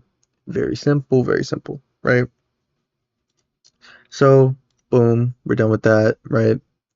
We've inserted those values into our rigs, and then we're good to go. And then last thing, actually one more thing to do actually. You're gonna need to insert a proximity prompt into each rig. This is so that you can collect, so that players can actually, like try to purchase the NPCs. So you're gonna find the humanoid root part or the torso, whichever one works for y'all. Insert a proximity prompt. Oh, great, I already have my other one here. You're just gonna insert a proximity prompt, right? Very important. Make sure you disable requires line of sight. You will not be able to access this if you it won't work properly if you have this property enabled. And then you can set the hold duration to whatever you want. I'm just gonna set it to 0.5, and then I'll just change the text to claim, or I guess buy. Right, then I'm just gonna copy this, right? Remember, you're putting this inside of the humanoid root part. Then you're gonna go into all of your other ones, and then you're just gonna right click, paste into, ignore the proximity prompt I already have inside. Again, I forgot to delete some stuff. So then right click, paste into, and then okay, boom, right? And then now we're officially done with the rigs. Now we can get back to what's the name? Now we can get back to the actual scripting and stuff, right? So let's go ahead and let's open up the local script, right? So first, this is going to be the fix for bases not being locked for players to join the game. So when the player joins, it should. God, I don't think I tested this, but yeah. So y'all can test this. Let me know if it works or not. If not, then I'll just fix the potential fix in the next part. But yeah. So we'll say for I comma v in I pairs, right? We'll say workspace get children enter. We'll say if v find first child owner, so similar to what we did on the server script, and v.owner.value is not equal to none, right? We need to make sure that it's currently owned by somebody. Enter. Then we'll create a variable called base, which will be equal set to v. Then we'll say base wait for child. We'll need to wait for the lock base, right? Then we'll say if base.lock base.is locked value is set to false. Enter. Pretty much if the base is pretty much says if the base is not locked, then we'll just continue, which means we'll just skip the iteration and we'll just go to the next one and stuff, right? Because that means this base isn't locked, so there's nothing for us to do. But if it's not locked, or sorry, if it is locked, then we will say base.wallLock.can collide is equal to true. Then you will say base.lock base.is locked dot changed connect function close parentheses enter, right? Then you will say if base dot lock base dot is locked dot value is set to false, which means the base is no longer locked. Then press enter. Then it would simply say base dot wall lock dot can collide is equal to false. and then you'll just return, which pretty much just means it'll just break this function essentially. And then we're done with the local script. We can then move on to the server script. We're going to do a lot here. So open up the server script. You want to scroll down a little bit here. We're going to create a new variable, a new folder variable. We can really just copy and paste the leader stats folder. So just copy that, press enter, go after the cache value we created, then just paste. Then just rename this to owned units. This folder is going to keep track of all the units the player currently owns. Then we'll just copy, paste, Control C, let's Control V, and then parent it to the player, just like that. Then when we're done with that, we're going to create a new function after the whole player added function. So we're going to say game.players.player removing connect function in parentheses put PLR, which is short for the player who left the game. Enter, then create a variable for their base, set it equal to nil and stuff. Let's say by some odd chance they didn't have a base, which I don't really see how that could happen. I guess maybe in like an actual game, if like the player joined the game and then instantly left and it didn't have enough time to assign them to a base, maybe. But yeah. So we'll just say actually, let's just stay with some time. Actually, we're gonna go up here. Where is it? I think I want to say like right. Yeah, I want to say like right here. Yeah, we'll do that. So you could just go up here to the beginning of the player added function. Just copy that whole first for loop. Bring it down here. Paste. Just change this to I pairs instead of just pairs, right? Then you're just gonna do the same thing, owner, and then you're just gonna change this from instead of to none. You're gonna say it's equal to player.name to ensure that they actually own the base, right? Then we will say base. Then we'll say base is equal to v. Then you can replace these v's down here with the word base. So you'll just say base.owner.value will be set to none because again, nobody owns it since the player just left.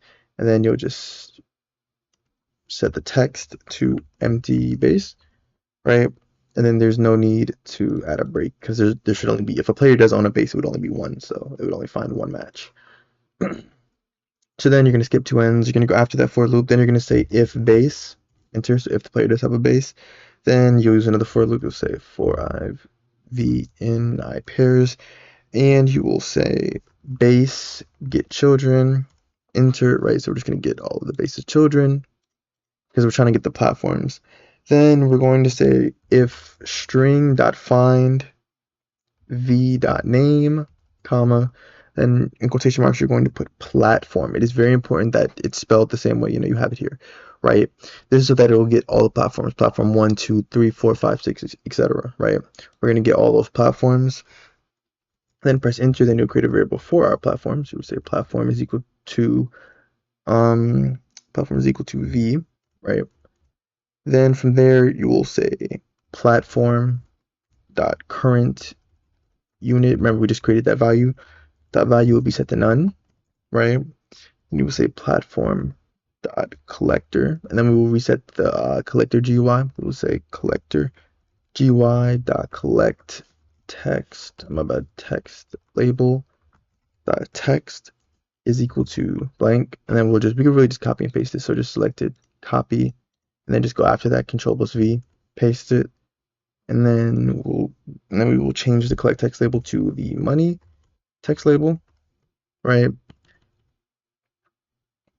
And then after that, we will use if statement. We will say if platform.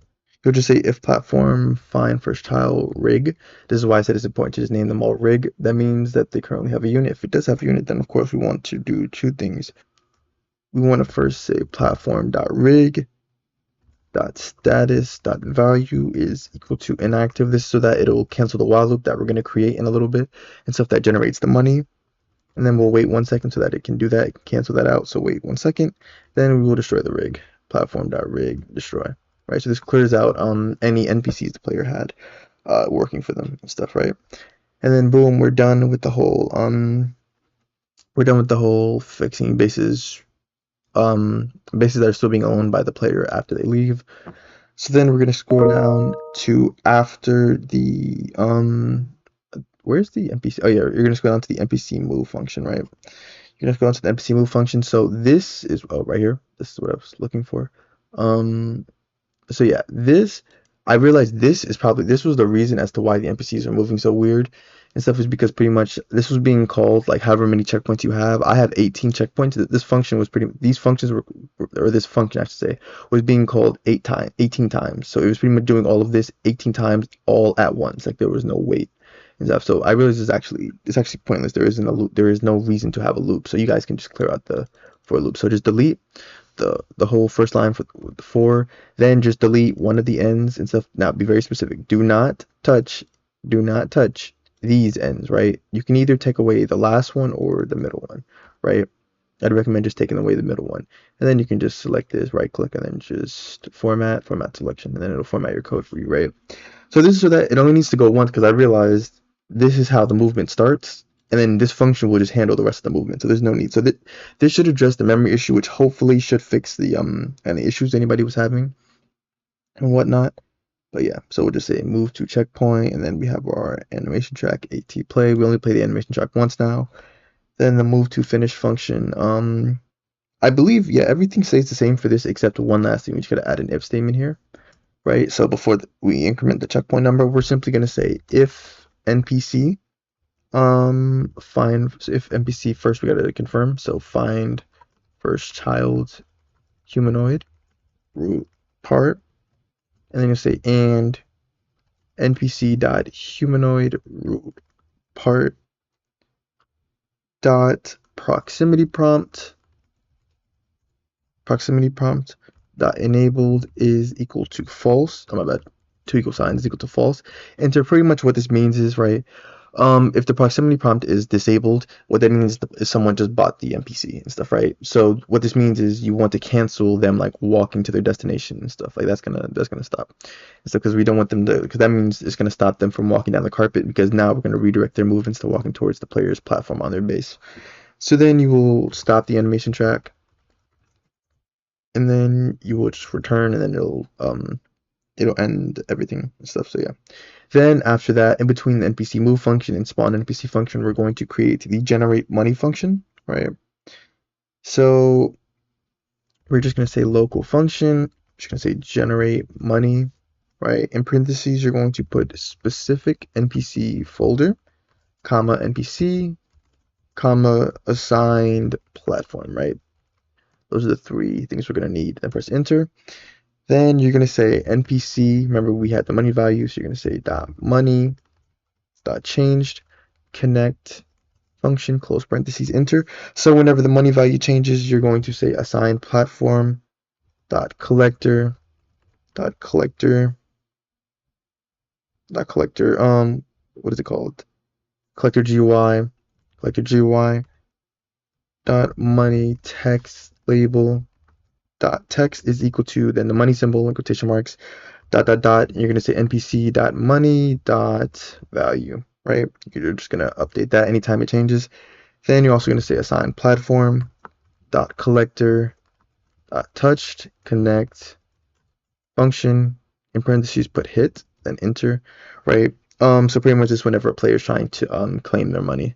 First, we need to make sure it is the player who actually owns the base trying to claim their money, right? Then let me just double check to make sure we are okay. We're good. So you're then going to say if hit dot parent dot name is equal to assigned platform dot parent dot owner, because keep in mind the platform should be this, and then we'll just parent, and then what should be the base, and then we'll just say dot owner dot value, oh my bad, dot value. That's how it should be. Then press enter. Then you'll say create a variable for the player. So player is equal to game dot players find first child hit dot parent dot name. And then you'll say player dot leader stats. Wait, that's what they're on. Leader stats dot cash dot value is plus equal NPC dot money dot values, however much the NPC currently has, and then just reset the NPC's money. You'll simply say NPC dot money dot value is set to 0, right? Then you'll skip two ends, right? After that function, you'll then set up the while loop to actually generate money. You'll say while NPC dot status dot value is equal to active. So we'll change this value from active to inactive, like whenever, of course, the player leaves the game, Obviously, whenever they sell the NPC, if they sell the NPC or if someone comes to steal it, right? Then press enter. Then you'll just simply say NPC dot money dot value plus equal specific NPC folder. You'll say dot money per second dot value, right? Which is the value, remember, inside of each NPC, which is the money per second, right? Then you'll just skip a line and say task.wait. And then just put 1 second, because remember, it's money per second, right? But I mean, you can set this to whatever you want, but to be honest, it should just be 1 second though. Then we're going to adjust the spawn NPC function. I'm probably going to do this differently than how I actually did before making the video. So you're going to go after the pivot to function, or not function, but the pivot to after we set it C frame and before the NPC move function. And then you're going to, say, I'm going to change this definitely. I'm going to say NPC model dot humanoid root part, oh my bad, humanoid root part dot proximity prompt dot triggered connect function in parentheses, put PLR register for the player who triggered the prompt, then press enter. And then I'm actually going to create another function because it's better to break this up instead of have this all in one function. So before the spawn NPC function, you're then going to create another function. You're going to call this local function. You can call this I guess by NPC. Yeah, call this by NPC. Then close parentheses enter, right? So from there, you'll call the by NPC, or actually I might just, yeah, I'll just call the by NPC function. Yeah, we'll just say by NPC will attach the player with the NPC model, and I think also the specific NPC folder. May not need it. We'll just leave it like this, and then if I need it, we'll just come back. But yeah, so we'll just trigger this. So we'll just call this function anytime someone tries to buy the NPC. So we will go to the buy NPC function, right? And then we will simply say, go up here into the parentheses. First, you'll put player, comma, and then your NPC, of course. You will say if player dot leader stats. We got to make sure they have enough money first. So if player dot leader stats dot cash dot value is greater than or equal to, yep, see, we do need it. Okay. So put a comma here and then just attach the specific NPC folder and then just go to the top and just right here. I'm going to say specific NPC folder. Then just say greater than or equal to specific NPC folder, and then it's just price dot value. Enter. So if they have enough, then we need to check one more thing. We need to make sure they have room for it, as in they have an available platform. Then say create a variable for assigned platform. By default, set this equal to nil. You'll say for I comma v in I pairs, right? You will say what's it called? Workspace get children. Enter. You'll say if v, we need to find their base. If v find first child owner, and v dot owner dot value is equal to player. Oh my bad, is equal to player dot name, right? Then from there you'll create a variable for base. Base is equal to v, and then you'll just use a second for loop. You'll say for j comma f in pair, or in I pairs, not bad. In I pairs, then you'll say base get children. Enter, right? Then this is literally what we did in the first function, by the way. In the player dot removing function, you'll say if string dot find, you'll say f dot name, comma, then just put platform in quotation marks, right? Enter. Then you'll just create a variable for your platform. You'll say platform is equal to f, right? And then we need to make sure that there is currently no units at that platform. You'll say if platform dot current unit dot value is equal to none, which means there is an available platform. Enter. Then you'll say assigned platform is equal to that platform. Oh my bad, is equal to set platform.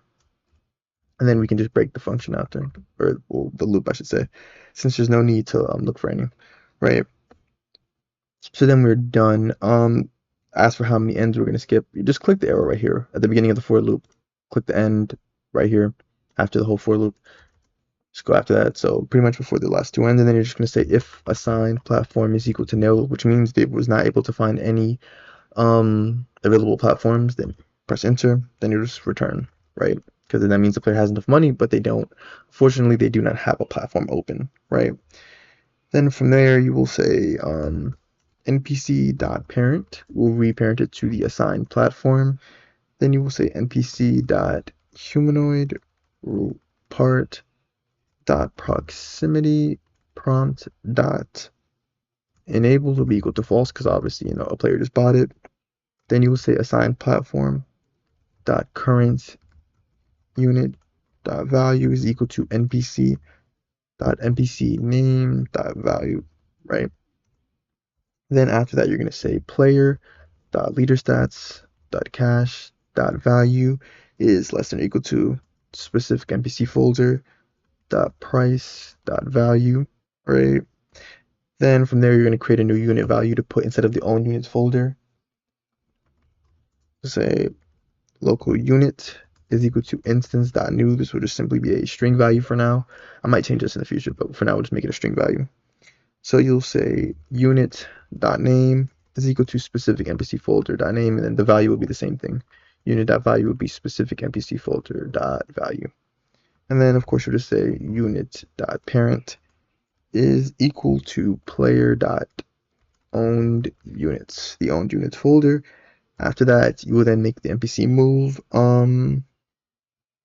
You will simply say npc, just like we did before, you'll say npc dot humanoid move to, and then you'll say assign platform dot position, right?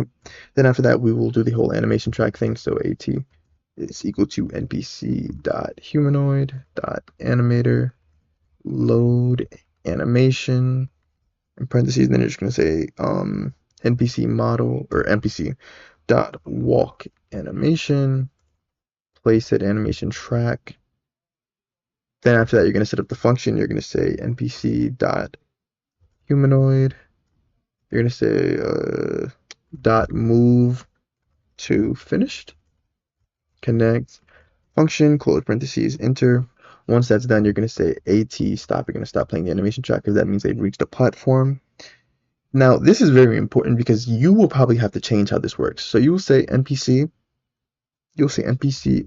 pivot to, right? And then you're going to say assigned platform, because the thing is, if you just leave it the way it is, they're going to walk to the platform and probably be like facing the wall or something. We need to make sure that they're, facing this way and stuff. So you're probably going to have to change this for you. It won't be the same for you. You're going to say assigned platform,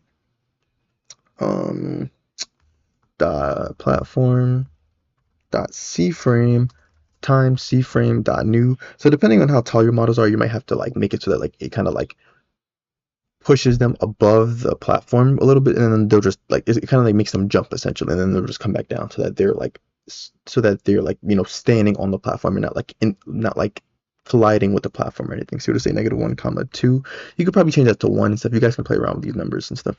This does not have to match mine, and it probably won't match mine, to be completely honest with y'all. Then times c-frame dot angles.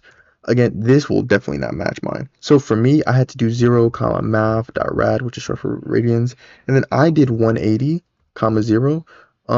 So this worked for me.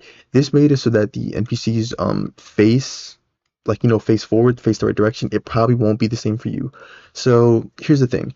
If your NPC, let's say your NPCs are like, I don't know, for some odd reason, they're too far to the left, too far to the right, or they're like in between, they're like stuck in between the, like they're walking through the platform or something, or like they're just colliding with it, then you need to adjust this. You need to adjust this, like make them like, this is left or right, this Y is up or down, and then Z is forward or backward.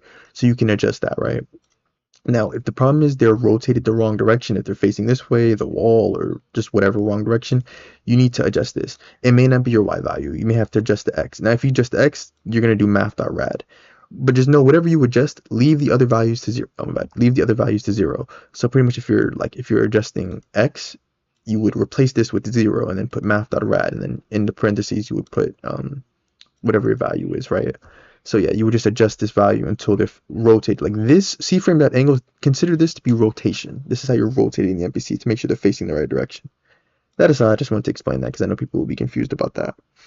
Then after that, you're going to say assign platform dot collector GUI dot collect We're gonna say collect text label dot text will then be set to collect to let the player know that they can come collect money.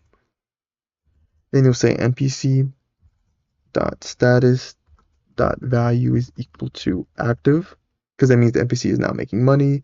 Then you'll throw a task dot delay. Then you'll just wait 1 second, comma function close parentheses enter. So we need to wait 1 second. The reason for that is so that what's it called, so that we can anchor the NPC so that they cannot be moved and stuff. Oh, that's another thing. So for the people complaining about players being able to like move the NPCs on the carpet, like being able to like get in their way of them walking, I don't really understand why that bothers you, because I tested it and stuff. There's no way to stop the NPC from walking. Like even if you get in front of the NPC, it's just going to continue walking and move past you. So even if players were to do that, like they would just continue walking and stuff. They're like an immovable force. Like they're not, like you can't stop them from walking forward. So yeah. But anyway, after the 1 second, you're then just gonna anchor it. So you're just gonna say npc dot humanoid group part dot anchored is set to true, so that they can no longer move. Then after that, you're gonna call the generate money function, pass over the specific NPC folder, the NPC, and then the assigned platform, and then that should all work accordingly. And with that, we should be done. Okay, yeah, I did this differently because I originally had all of this code. Okay, I originally had all of that code inside of this function right here. I see it a lot better to like break things up into functions and stuff. That's honestly how I should have been doing things. But yeah, okay, let's go ahead and test to make sure this works. Let's go ahead and see. As always, if you guys are interested in any one of my videos, interested in any one of my scripts or models, you can just read the description to find out how to get those. Okay, so obviously I need to give myself some cash. I'm gonna switch to the server side and then give myself some money. And then I'm gonna try to buy. So first things first, if I walk up to the rig, you'll notice how we can now buy them. So if I hold E, okay, and we have an issue. Let's see, what is the issue? Specific NPC. Oh, my bad. I'm gonna do that. Okay. Value supposed to be, okay, my bad, guys. That's supposed to be name. My bad. I accidentally put value. So just make sure you change that on line 190 server script in the buy NPC function. Make sure, yeah, for the unit value. My bad. I was supposed to say name, not that. Okay, so then we'll come back. Hopefully this time everything works so that I don't have to continue giving myself money. And again, for people who don't know, if the NPCs are moving too quickly, all you have to do is just like, obviously when you're not testing, you would just go to server storage, just go to the NPC model, adjust their walk speed. That's all you have to do, is just change their walk speed and they'll walk slower. But anyway, okay, so, okay, boom, as you guys can see, he changed his moving direction. He's now moving to the platform and it took away the money from me. And then as you can see, like it like teleported him and stuff, right? But you can see he's clearly not really centered properly. Yeah, like yeah, all you would have to do is you would just need to adjust this, right? You just need to adjust this and stuff, right? But as you can see, the collect text label is now visible and I can now collect money. And as you can see, I now earn the money, resets it to 0. And yeah, so now watch this. If I try to go, let me go buy another NPC, right? So I'm gonna buy this NPC. Boom. You'll see, starts walking. And as you can see, he's shorter, so I have to make sure that he's above the platform. Now, if I try to go buy another one, watch what happens. You see, I can't buy it because I only have two platforms, and they're currently taken up right now. So yeah. So I can collect the money and everything, and then that works good and everything. You just be my memory leak issue. And the last thing was, oh yeah, so this is what happens when a player leaves the game. So if I switch to the server side and I force my player to leave the game by deleting the player instance, watch what happens. Empty base, and as you can see, yeah, it goes to an empty base and stuff. It totally clears the base out, and then that little delay is because it needs to ensure that the while loops stop running and stuff. That's why it updates the value and waits a second, and then it'll delete the NPCs one by one and stuff. So yeah. So there you go. So yeah, those are some bug fixes, as well as fixing the bug fixes, as well as making it so NPCs can be bought. If you guys find any other issues, or if you guys are still having issues with them moving and stuff, just let me know and everything. And yeah, if you just let me know whatever you guys want to see. Please be patient for the future parts and stuff. If you enjoyed the video, definitely leave a like and subscribe, and I will continue dropping more videos for this series as long as the series continues to get love and support. So yeah, thank you all for watching. I'll see you all in the next video. Yo, what's good with y'all? In today's video, I got how to make Still a Brainrot Part 4. It's Part 4 for the series and stuff. Thank you guys so much for all the love and support you guys been showing the first 3 parts. I'm gonna keep the series going. Don't worry, there will be more and more parts and stuff. So part four, right? Um, I have not gotten to steal. I know a lot of people want me to get to steal. Steal, like stealing NPCs, will be in part five. Okay. Part four, it would have been too much to include all this stuff. So so I fixed two issues. A lot of people reported NPCs getting stuck behind walls and stuff after being bought. So you would buy an NPC, and then let's say like you had a second base over here, it would get stuck behind like this wall or something. So I changed it, right? So I made it so that the NPC walks it instead it first walks to your what's it called? It walks to your spawner, which will be in front of your base. So pretty much it can't get stuck because like your carpet, you know, it like your bases would all be like adjacent, like facing towards the carpet. So the spawner would be in front of your base. So they pretty much can't really get stuck. I can't really imagine how it would get stuck. You'd have to have a very odd, like very weird map design to for them to get stuck. But yeah. So now they walk to the spawner first, so they'll be in front of the base. Then they walk to the platform. I changed it. Someone did point out to me, I didn't even know this, that apparently the way it's supposed to work is they walk to like the front of the base, like the front little green thing on the floor, and then they teleport to your base. I might do that. I might just change it to that since that's more accurate to the game and actually would make things a lot easier to be completely honest. So I might just do that. But yeah, so I fixed that issue. I added an idle animation. Someone asked me about that. So I NPCs will have idle animations while they're, you know, um sitting on the or standing on the platform. I fixed bases still being locked after the player leaves. Someone pointed this out to me. If let's say a player locked their base then left the game, it would still be locked and stuff. Obviously, once it was up, it would unlock, but still. So I fixed that. I added sell where you can now sell NPCs, so you can sell them. Just like in the game, you sell them for half the price that you bought it for.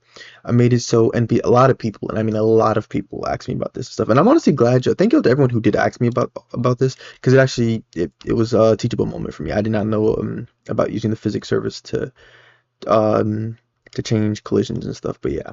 So I made it so NPCs cannot collide with players or vice versa, I guess. So don't worry. You guys don't have to worry about, players like trying to block the NPCs and stuff, right? And then I also changed something with the money. Someone brought this up to me.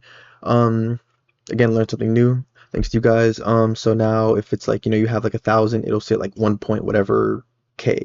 Or if you have a million, it'll say like 1.0 mil or M, I should say.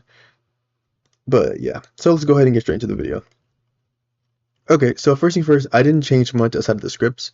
The only thing I did change that I can remember, inside of our NPC folder, which is inside of server storage, I know I did this. So inside of your rig, you're going to want to insert another animation. It's literally just like the walk animation, so you could really just duplicate this, rename it to idle animation, throw in your animation ID, or just go to your rig, type animation, and then just rename it idle animation, put in your asset ID. Remember, I get all my animations from the toolbox. I don't make any animations. You guys have to use your own. You can't use my ID and stuff. That's not me saying I don't want you to. That's me literally telling you every ID is specific to a player. Like if you guys try to input this, it's not gonna work and stuff because that's my animation ID.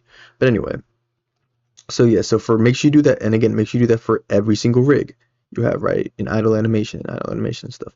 Now for me, I put the same exact ID in every single NPC because I wasn't gonna publish 3 different animations and stuff, right? But obviously, assuming you have different idle animations, then your NPC should look different. But yeah, so just like you did the walk animation, so that's all you have to do outside of the script. I know y'all struggle to get that done, but anyway, we're gonna go ahead and open up the local core script. All right, and then we are going to scroll down. Or actually, not. I don't think. Do we need to scroll down? Yeah, yeah, like yeah, right here actually. Because I think because this was this. I think this was the same. Yeah, yeah. Okay, so we're gonna scroll down here, right? We're gonna make one simple change. You're gonna go into the for loop right here.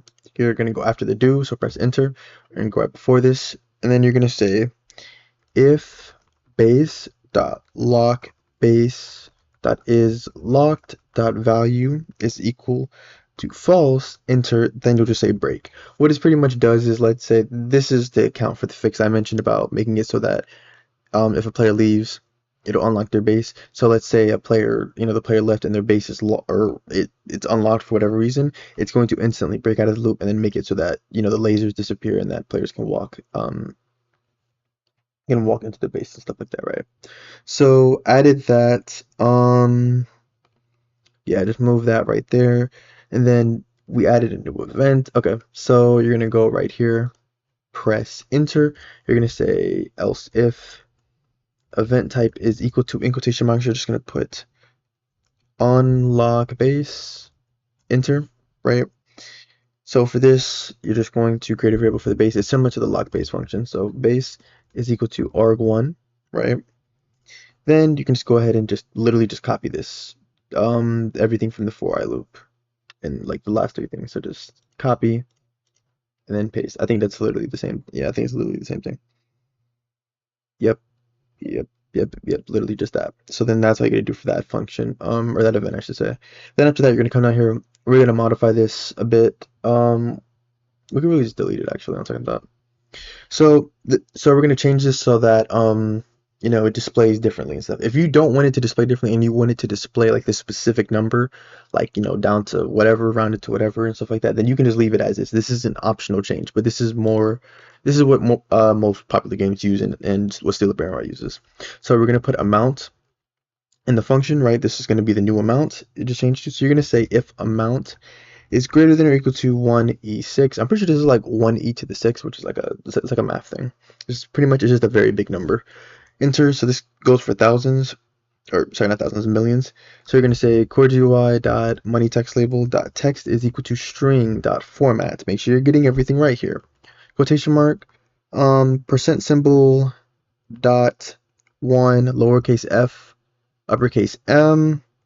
Then go outside of the quotation marks, put a comma, put amount, then slash 1e6, right? Then you can just go after that, you just go right here, press enter, type the word else, then just copy the if statement and stuff. So copy, go right here, paste, right? Then you're just gonna change this to 1e3, and then this is for thousands. And then of course you're just gonna come down here, and then the only thing you're gonna change is you're gonna change the m to a k, and then amounts you're just gonna do slash e1e3. Then after that you're gonna press enter again, and then you're just gonna say else enter, because then whatever else it is, then that just means it's less than 1,000.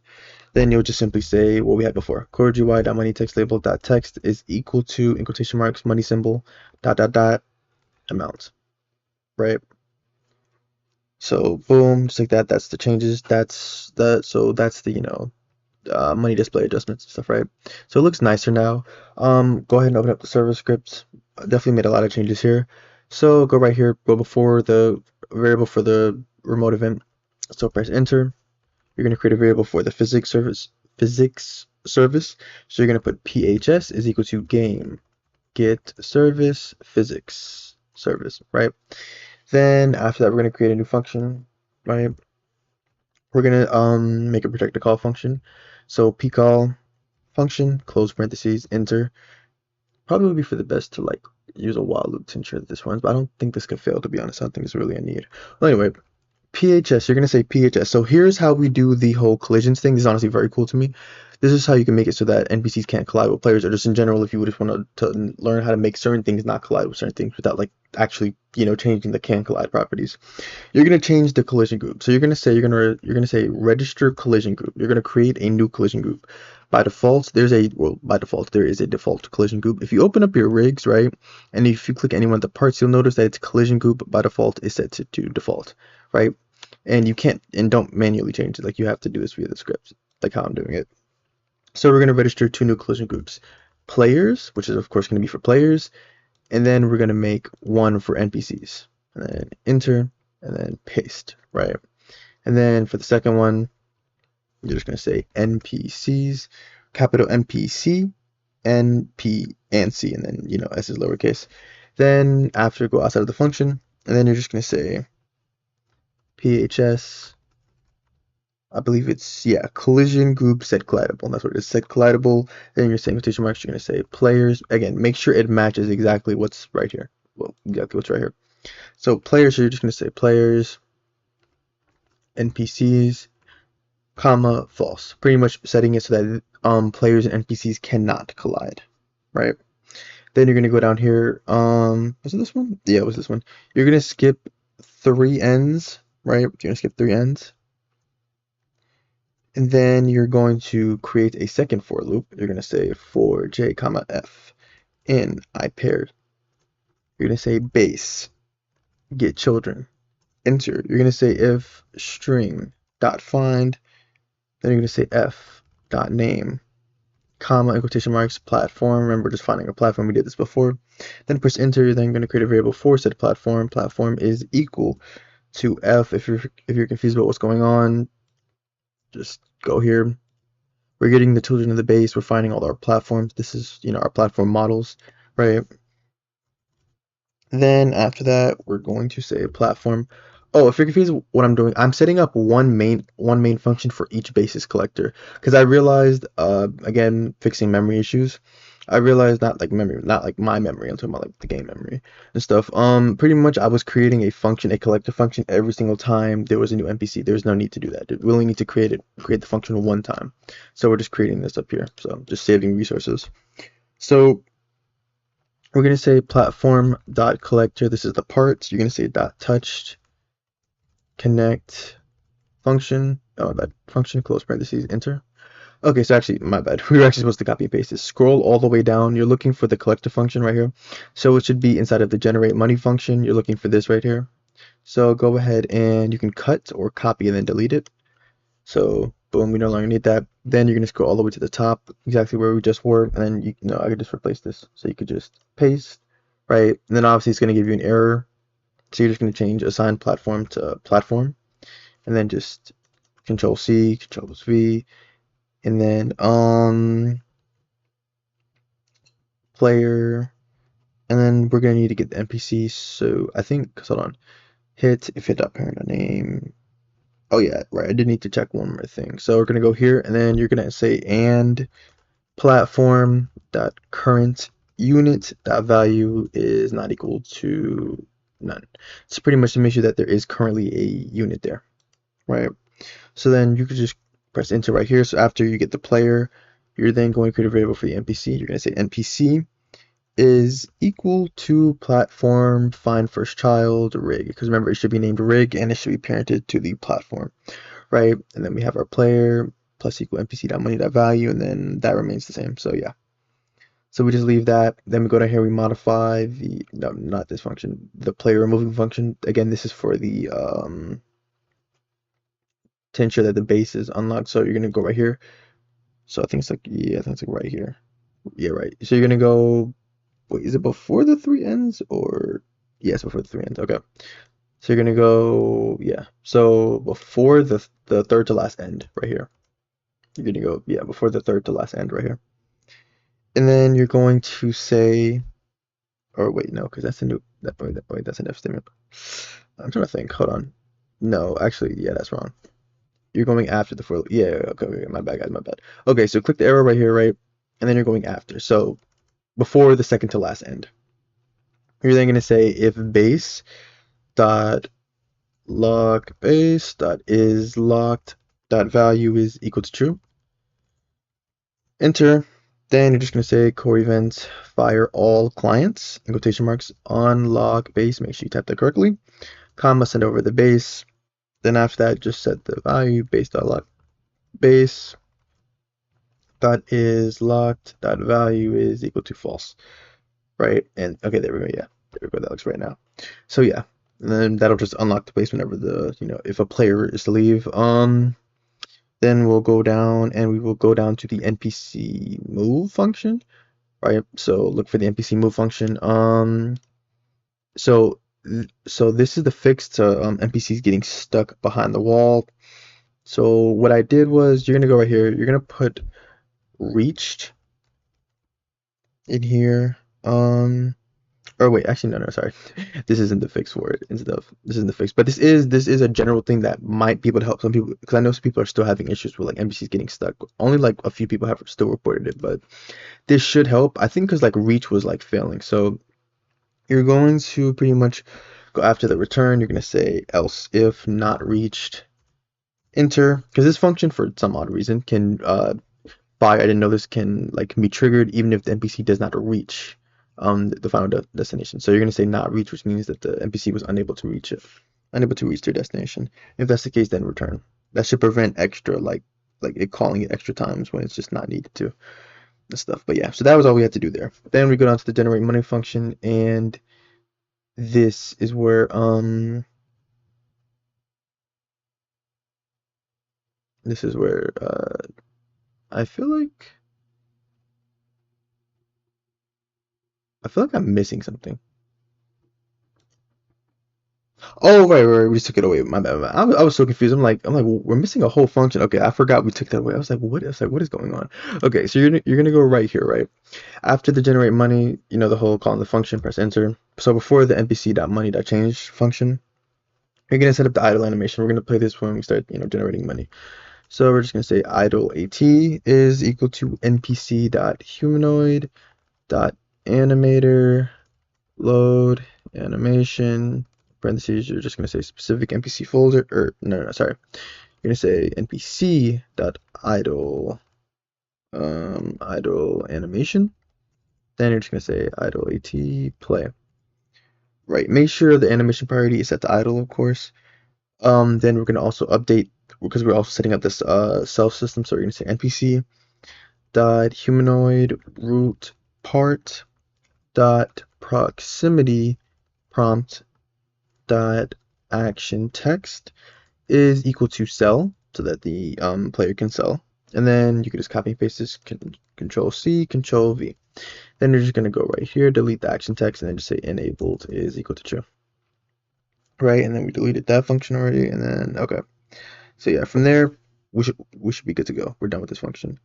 I believe the next changes are inside of the buy NPC function. Yeah, it's inside of the buy NPC function. Okay.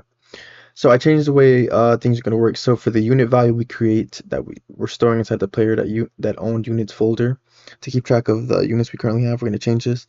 So the name is now going to be, you're going to change specific NPC folder to assigned platform.name. That way we're going to have, like, let's say your game, like in each base you have 10 platforms and stuff. There will at a time there can only be a maximum of 10 values and stuff, because that player can only have 10 NPCs. Obviously, if you have less or more than that value, it will be different. This is to keep track of which unit is in which platform and stuff. You'll have, like, like platform 1, then you'll have the name of the NPC. So you could say specific NPC folder dot name or NPC to NPC name dot value and stuff. It doesn't really matter, but that should still work nonetheless. And then right here, I feel like I had to change this NPC. Oh, it's not, wait, NPC humanoid move to, yeah, okay. So yeah, so I changed this part right here. So instead of moving them to the platform, again, this is after the whole for loop in the buy function. So we're gonna make them walk to the spawner first, and then have them walk. But I can change it to the way it is in actual game if that's what y'all want, though. But anyway, so we're gonna say assigned platform. You're just gonna say assigned platform. Dot parent, oh my bad, assigned platform dot parent dot spawner dot position. So you're gonna make them walk over there. Then after this whole animation check, you're gonna create a variable called at spawn is equal to false by default. So at spawn is in, you reach the spawner, and then we're also going to put a reach here. We're gonna do the same thing. So you're gonna do, so put a task that wait 0.1 seconds. You may have to make that longer depending on, that should again help with like things being called too long, but I think in general though it should just be good. Okay, so what you're gonna do is you're gonna say if at spawn enter. So that means if at spawn is equal to true. So if that's the case, you're just gonna copy all of this code right here, all of the original code we had. So just copy or cut, paste, right? Because if they're at spawn, that means now they need to walk to the platform. So there's nothing you have to change here. All of this stuff remains the exact same. Then you're just going to say else if not at spawn, enter. Then, of course, you'll set at spawn equal to true. You will say npc.humanoid move to assigned platform dot platform. Now you'll do it dot position. Then you'll say at play. By the way, somebody asked me this actually, side thing. People have asked me this, like I think 2 or 3 people asked me this, for like playing sounds and stuff. Which to be honest, I should know how to do that if you're trying to make a game, but besides the point. So let's say like you want to play a sound, like you want to have a certain sound effect for certain things, like maybe when like the player steps on the collect thing, like the collect money and stuff. So this is the where is it? Right here. So this is when wait, I'm so confused. Where's the thing? Platform. Oh, right here. Yeah, yeah. So whenever they try to collect money for an NPC, let's say you want to have a sound effect, right? What you need to do is obviously have your sound effect inside a sound service, or you could have it inside of like a local script and stuff. You could do that too. So that only plays for that player and stuff. So you could have the sound. Yeah, actually, yeah, you need to have the sound inside of the local script because you don't want that to play for the whole server. I would say you could probably set up a function on the local script. Like it would literally be this exact same thing. You would just delete this part of the code. Just delete this part of the code, and then you would just have, your variable for the sound, and then you would just, like, first you need to get the, the sound service. So just like this, just get the sound service, name it like SS, and then just say SS dot whatever the sound is, and then play, or wherever it is. Like if it's inside of the script, then yeah. But anyway, I just wanted to mention that because people were asking me about that.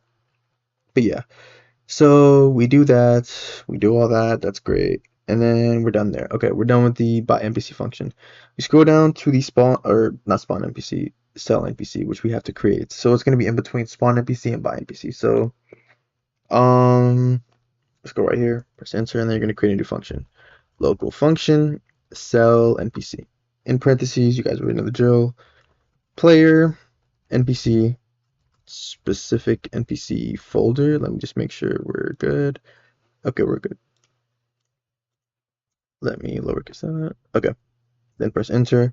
Okay, so to sell an NPC, you're simply just gonna say player dot, and we already verified to make sure that the person selling it is the owner of it. I think. I'm gonna hope actually. Wait, that's actually very important. Actually, I just wait. I think I did, but hmm. Yeah, we're gonna have to see about that. I'm not gonna lie. We're gonna have to see about that. Anyway, so we're gonna say player dot leader stats dot cash dot value plus equals specific NPC folder dot price dot value divided by 2. Now you guys can do it differently. If you want to give them a full refund, up to you. Divided by 3, that's up to y'all. That's just how it is in the game. Then we're going to, get the assigned NPC, or that's not assigned NPC, assigned platform is equal to NPC dot parent. Then you'll say assigned platform dot current unit. We'll clear this out. Dot value is equal to none, right? Then you'll say assigned platform dot collector GUI dot collect text label dot text is equal to nothing. You just set that to nothing, then you can just copy and paste, Control C, Control V, and then just all you gotta do is just change this to money text label. Right, then you create a new, then you'll, or not create, you will find the unit value and then destroy it. So unit value, which is the thing inside of the owned units folder. So you'll just say player dot owned units, find first child, and then it should be assigned platform dot name. This is why each platform should, oh, by the way, each platform should, the model should have a different, like a different name, like platform 1, platform 2, platform 3, whatever, right? And then you'll just delete that. Obviously, do not name each platform the same thing. Definitely do not do that. Destroy. Then after that, you'll just say npc dot status dot value is equal to inactive, so that it stops generating money. Since I sold it, you need to wait 1 second so that the loop cancels out. Then you will destroy the npc. Npc destroy. Okay. Now, few additions to the spawn npc function. So you're gonna go right here, right? So right after setting the money per second text, and then right before the you said it's C frame with the pivot too. So this is for the collisions. You're gonna say for I comma v in pairs, or sorry, I pairs. And I just realized I forgot to do something. I pairs. You're gonna say npc model dot, or sorry, get children, get children, enter. So we need to account for both R6 and R15 models. So you're going to say if if V is a mesh part or V is a regular part. So R6 or R15. Enter. Okay, by the way, I just want to clarify something. If you're using your own custom rigs and stuff like that that aren't regular, that like, don't have like parts and mesh parts and stuff, yeah, the collision thing might not work for you. I'm not gonna lie to you and stuff. It might not work. It might not work for you. So yeah, if your rig uses like mesh parts and regular parts, then it should work. Stuff, but yeah. So you're gonna say v dot collision group, right, is equal to, again, make sure you're typing this correctly, NPCs, right? Then after that we go down here to this. We're gonna change this. We're gonna put an if statement. So press enter. They're gonna say if NPC model dot status dot value is equal to, well, that is equal to inactive, right? Enter, and then you'll just have your by NPC, right? Because that means they're on the carpet, so you could just cut, paste, then you'll throw an else if. You'll say else if NPC model dot status dot value is equal to active, which means they want to sell the NPC, right? You'll just simply say sell NPC. But I kind of realized that I actually need to I need to double check something. I need to make sure that the NPC is actually I need to make sure that the person trying to sell the NPC is the actual owner. So let's see how to go about doing that, 'cause I'm not gonna lie, I did not do that before. Um let's see. Okay, so if the NPC model is parented to, well, not to be parented, it'll still be, damn. Well, actually, wait, no, because if it's active, then it's already parented. Okay, so I know what to do. Okay, here's what I'm gonna do. So I'm gonna say if NPC model, it'll be parented to the platform. So parent, which is the base, dot owner dot value is equal to player dot name. Enter. Then we will trigger the sell NPC function. Okay, there we go. Sorry guys, I just had to think about that real quick because I forgot to do that before the video. But anyway, player, and then you're gonna send over the NPC model, comma, specific NPC folder. Make sure you do NPC model and not NPC. A lot of people did that for some odd reason. But yeah. Okay, so we're technically done, but I actually forgot to do something. I remembered. I need to set the collision. I need to do the exact same thing we did for the NPCs with the for the players. So actually, go back to where we just were, right? This whole for loop right here, copy this, because we did this for the NPCs, but we do need to do this for the players as well. Find the player added function, right? Go to the player character added and stuff, right? Skip the two ends. Make sure you're inside of the function, inside of the, oh my bad, inside of the character added function. Then you can just paste this, change this to character, and then, very important, make sure you change this to players. Again, spelling is very important, capitalization, all that. So this is to ensure that players are on the players collision group, and then NPCs are on that. So yeah, let's go ahead and test to make sure this works. As always, if you guys want access to any one of my scripts and models, you guys can read the description to find out how to get those. Okay, so first things first, let's go through everything quickly. Fixed NPCs getting stuck behind walls after being bought. Okay, so, or actually we can test two things real quick. I can test the money display adjustments as well as, because I have to give myself money anyway. So I'm gonna give myself, I don't know, however much money that is. Or actually, let's start off light. So I'm gonna give myself 1,000, right? You guys see how it now says 1.0k, right? Then if I give myself a whole bunch of money, now it says M instead of like the whole number. Okay, boom. Now if I try to go buy an NPC, right? So watch what it does. It's gonna walk to the spawner. Y'all can't see it because it's invisible. Then it walks to the thing, the platform. Then it hits, little aura pose or whatnot. The idle animation starts playing, right? So then let's go buy another one real quick.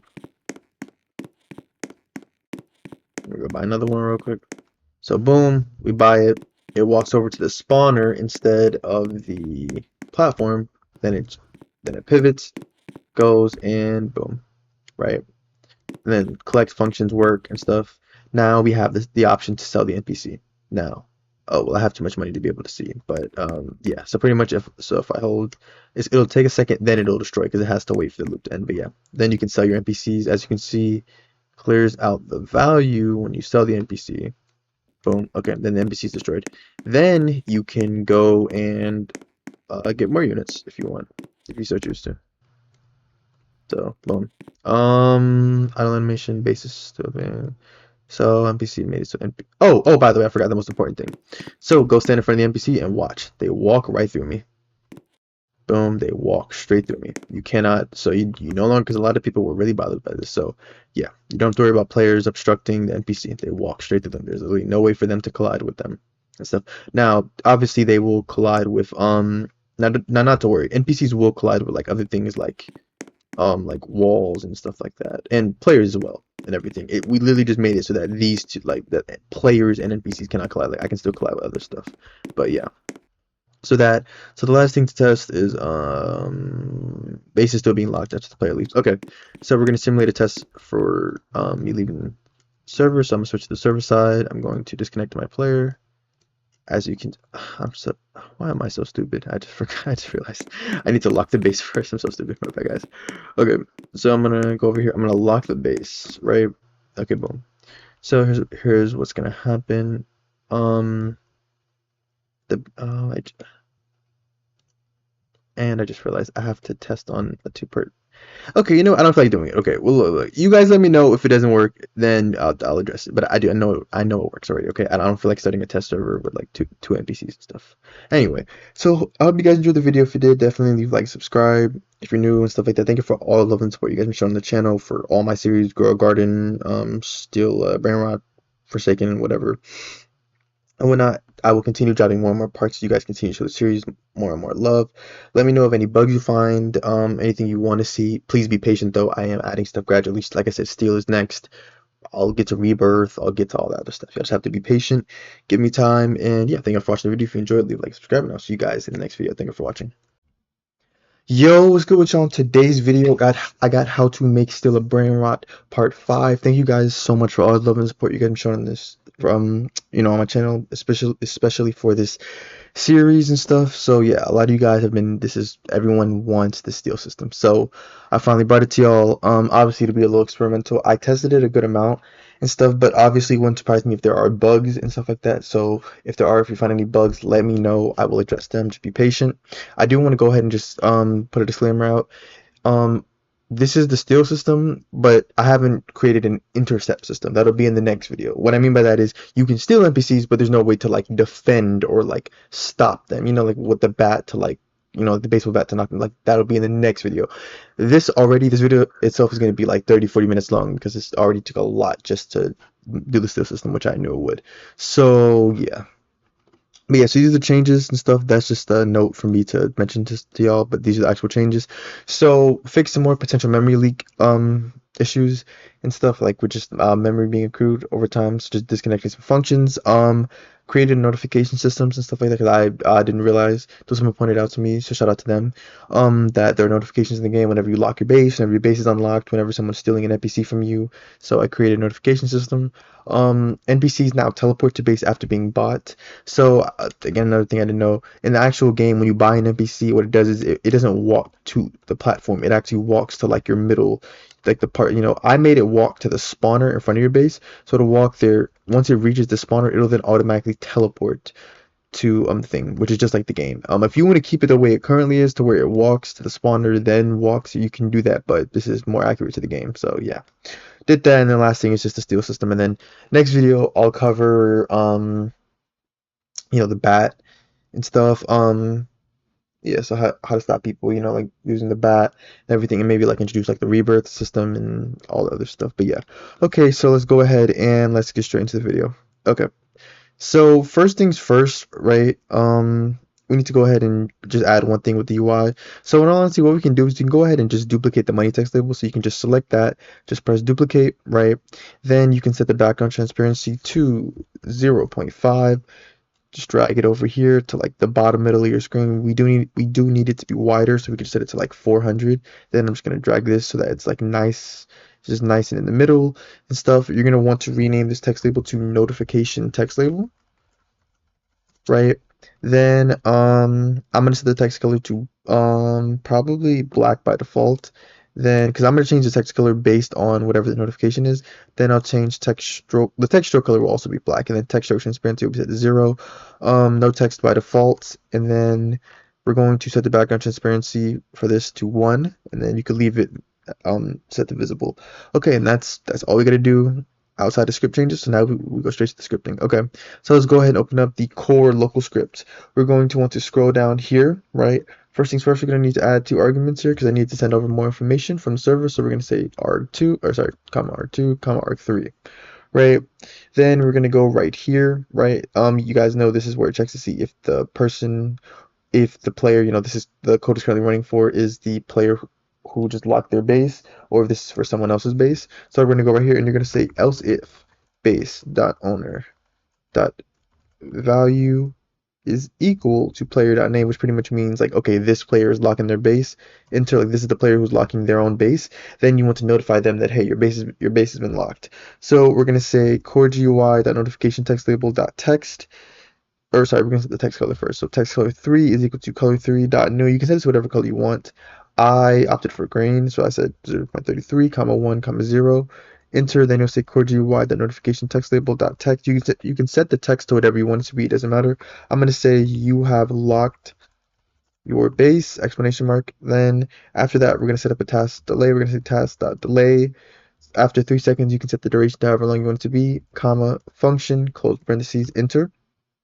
Then you're going to say core GUI notification text label dot text is equal to an empty string. You're pretty much just you're just clearing the text out and stuff after a certain amount of time, right?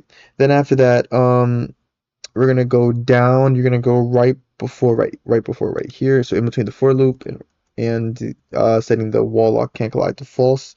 You're gonna go right here, and then you're going to essentially just do the same thing. You're gonna say if base, this is to let the player know that their base has been unlocked. So if base dot owner dot value is equal to player dot name, enter, right? Then you're going to say core GUI dot notification text label dot text color 3 is equal to color 3 dot new. We're gonna make this red this time, so 1 comma 0 comma 0. Enter. Then you'll say core GUI dot notification text label dot text is equal to in quotation marks. I'm gonna put your base has been unlocked, exclamation mark. Set up another task dot delay function, so 3 seconds function, close parentheses, enter. And then you'll just say core GUI the notification text label dot text is equal to an empty string, pretty much just clearing out the text. Then we'll scroll down and we have two more events to add down here that we can move to the server script. Okay, so we're gonna go right here, press enter, then you're gonna say else if event type is equal to. We have two more events. First is NPC, so enter. So this is this so that you can make changes to the NPC's proximity prompt for certain players, right? So for example, for the entire server, we're going to make it so that whenever a player buys an NPC, their proximity prompt's action text will be set to steal, right? Because because there's only one player. The only person needs to see sell would be the owner. Everyone else needs to see steal. So we're just going to make it so that it changes based on that and stuff. So that it'll make it so that for the player who owns that NPC, it'll say sell instead of steal. So after that, we're going to say create a variable for the NPC event, which is equal to arg1. Then after that, create a variable for the NPC themselves, or itself, I guess. arg2. Then you're going to say npc dot humanoid root part dot proximity. That's not how you spell proximity prompt dot action text is equal to in quotation marks. Or sorry, not in quotation marks. You're just going to say NPC event. So it'll just be whatever you send over. Then after that, enter. Else if event type. Then for the next thing, this is going to be the notification event. So notification, enter, right? We'll have it customized depending on what type of notification it is. So we will say notification type is equal to arg1, right? Then enter. Then you will say if notification type is equal to steal. This means a player is currently stealing one of your NPCs. Enter. Then you will create a variable for the stealing player name, pretty much the thief essentially, and stuff. The player who's currently stealing from you is equal to arg2. Then after that, the NPC that they're stealing, this will be their name. So NPC name will be equal to arg3, right? Then you'll say core GUI the notification text label dot text color 3 is equal to color 3 dot new 1 comma 0 comma 0. The whole color scheme is red for like emergency or bad notifications, and green is for good stuff. So then after that we'll say core GUI dot notification text label dot text is equal to stealing player name dot dot dot quotation mark space is stealing space outside of the quotation marks dot dot dot NPC name dot dot dot quotation mark space from your base, exclamation mark. right? Then after that, you can just wait task.wait 3 seconds. Then after that, you will say core GUI, the notification text label, text is equal to empty string. We don't need to do the whole task.delay function here since there's nothing. The reason why we had to do the delay up here was because there was stuff that we needed to run after, and we didn't want to delay it. There's nothing else to run after this and stuff, so we can just do a normal wait. But yeah, so just like that, we're done with the local script changes. Now let's move on to the server script. I highly urge you guys to take this very slowly and to pay attention because we're about to change a lot of stuff. We're going to change things from a good amount of functions as well as add a new function. So, okay. So we're going to scroll all the way down until we find the NPC move function. So I believe there's no, yeah, all this is just the performance fix I was talking about with the memory leak stuff. There's nothing new to be added here. So we have our move function here. I just want to disconnect it. So I'm going to go up here, press enter again. Then I'm going to create a variable after the animation track. I'm going to call it move function, which is, we're going to set it to nil. Then you'll say move function is equal to, the humanoid dot move to function, move to finished function. Then you're just gonna go right here. So after the NPC has arrived at the final checkpoint, we're simply going to say move function disconnect, because before it was just, this function was just staying like, it just stayed open and was like listening instead of waiting for its moment and stuff like that, even though the NPC had to reach the final point and stuff like that. So we're just going to disconnect it just to help with resources and memory and performance and all that greatness. So yeah, then we're going to move down to the generate money function, right? Then this is actually very important, especially in regards to the steal system and stuff. So you're gonna change this part right here to steal, right? Because we want majority of players, we want them to see steal, and then we're gonna make it so that on a local script, the player who owns the NPC, it'll be changed to sell instead of steal, right? So leave that as is. Then you're gonna go after this, create a variable called money function, and then same thing, set it to nil, right? Then you're just gonna go right here. You say money function is equal to npc.money.changed, right? Then you're gonna go down all the way to the bottom after the while loop, and then just put a space, money function disconnect, right? Because pretty much this part won't execute, this part of the code won't execute until the while loop has finished, which pretty much means that either the player left the game, or the player either left the game, sold the NPC, or the NPC was stolen from them. So then in that case, it'll disconnect the money function and stuff, because that could cause issues and stuff. Like if you steal an NPC and then like it still gives the player money. It's well, I don't know, but it could just give them issues and stuff. Then we're gonna go down to the buy NPC function. We're gonna go down here. I know I made some changes down here. So down the buy NPC function, we're gonna go after the at spawn variable right here. Press enter. Oh, actually, nothing about it. I don't think I need. Yeah, actually. Oh, yeah, I didn't need this actually. So you can go ahead. We can get rid of the add spawn variable. Let me just rename it. So we'll just clear that part out, and then we'll just say move function, set it equal to nil, right? Then obviously you're gonna have an error, but it's okay. We're about to change this. You're gonna say move function is equal to this, right? So you no longer need this part of the code. So you're just gonna just grab this part right here, that everything in between the if and the else if.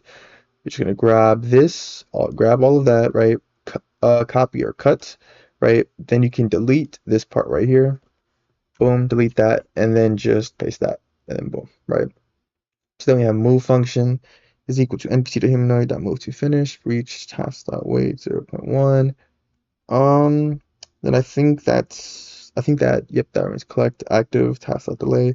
Okay, and then now we just got a few things to add on. Okay, so before we generate money and after the task.delay function, we are going to disconnect the move function.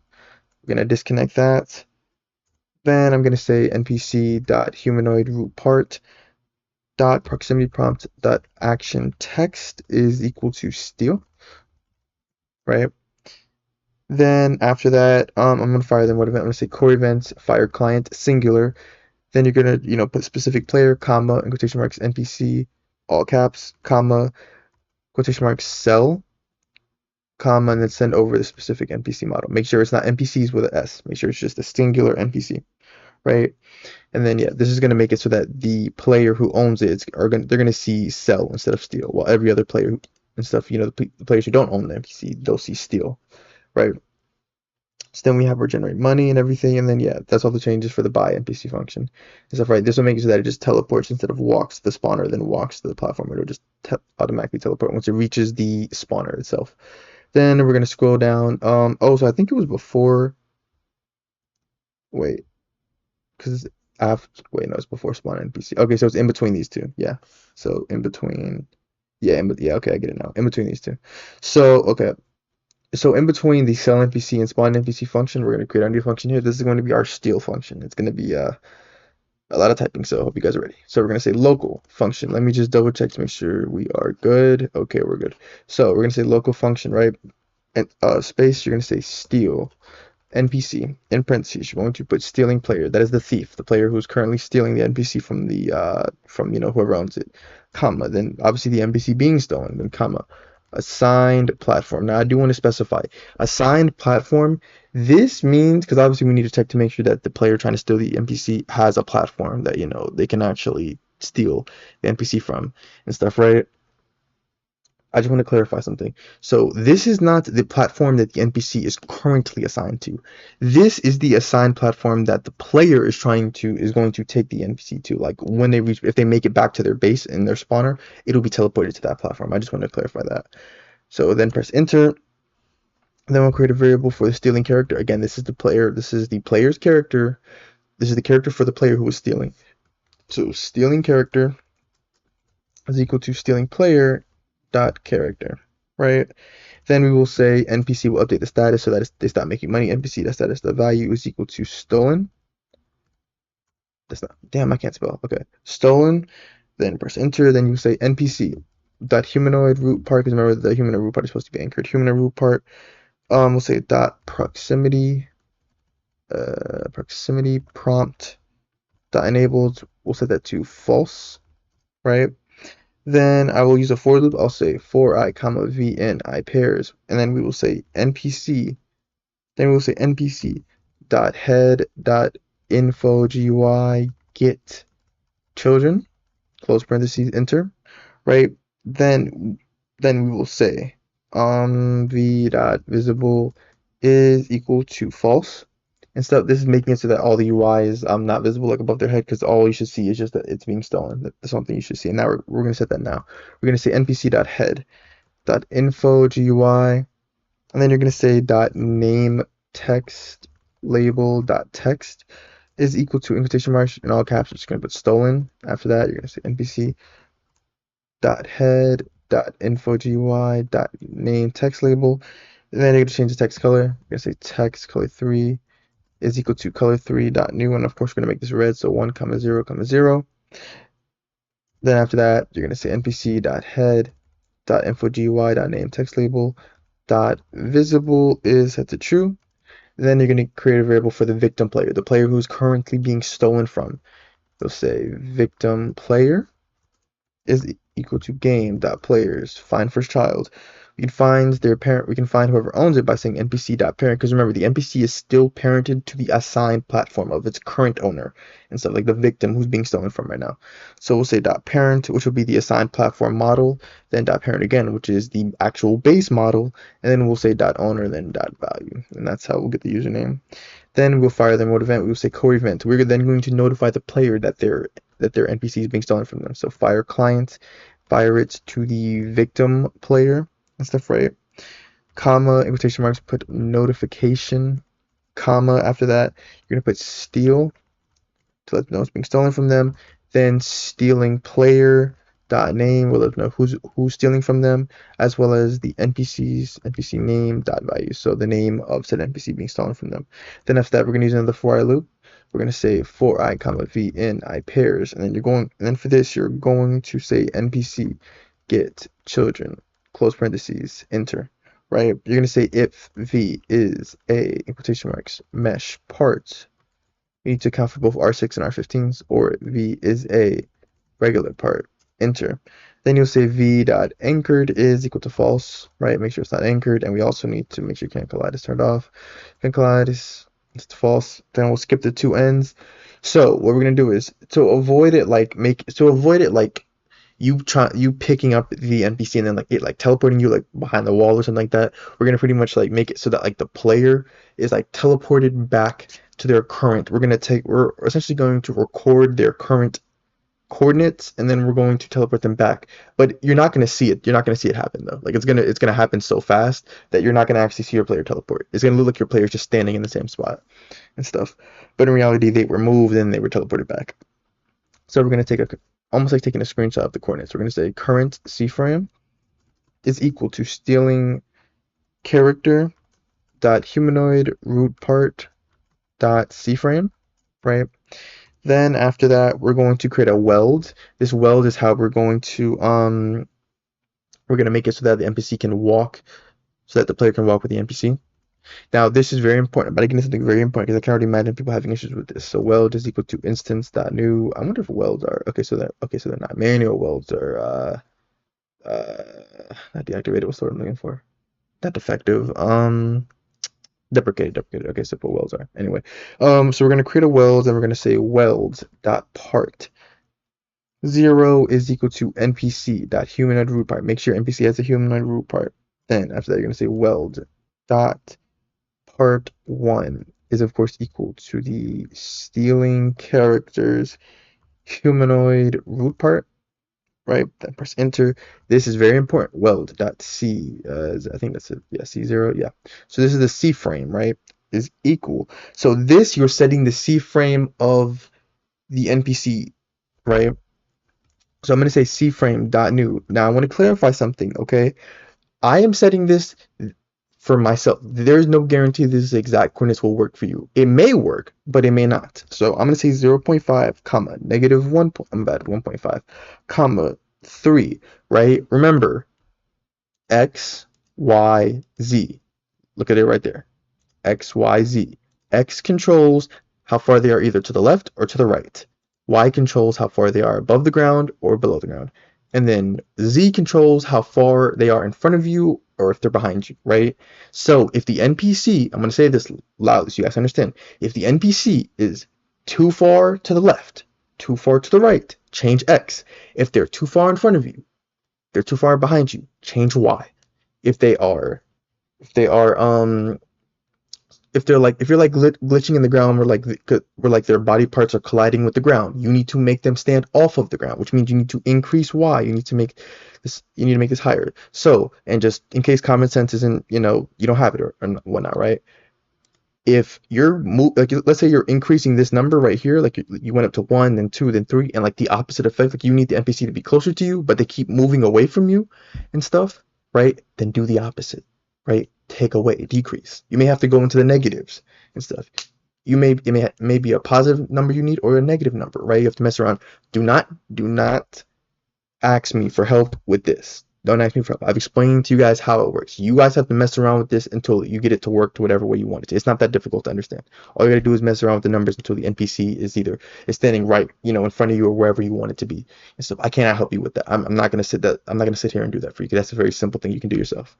Okay, moving on, because I know people are gonna struggle with that. But anyway, after that, we're gonna say weld.parent is equal to NPC, that wrong thing, NPC dot humanoid, damn, I can't spell, humanoid root part. Then after that, we're going to say stealing character.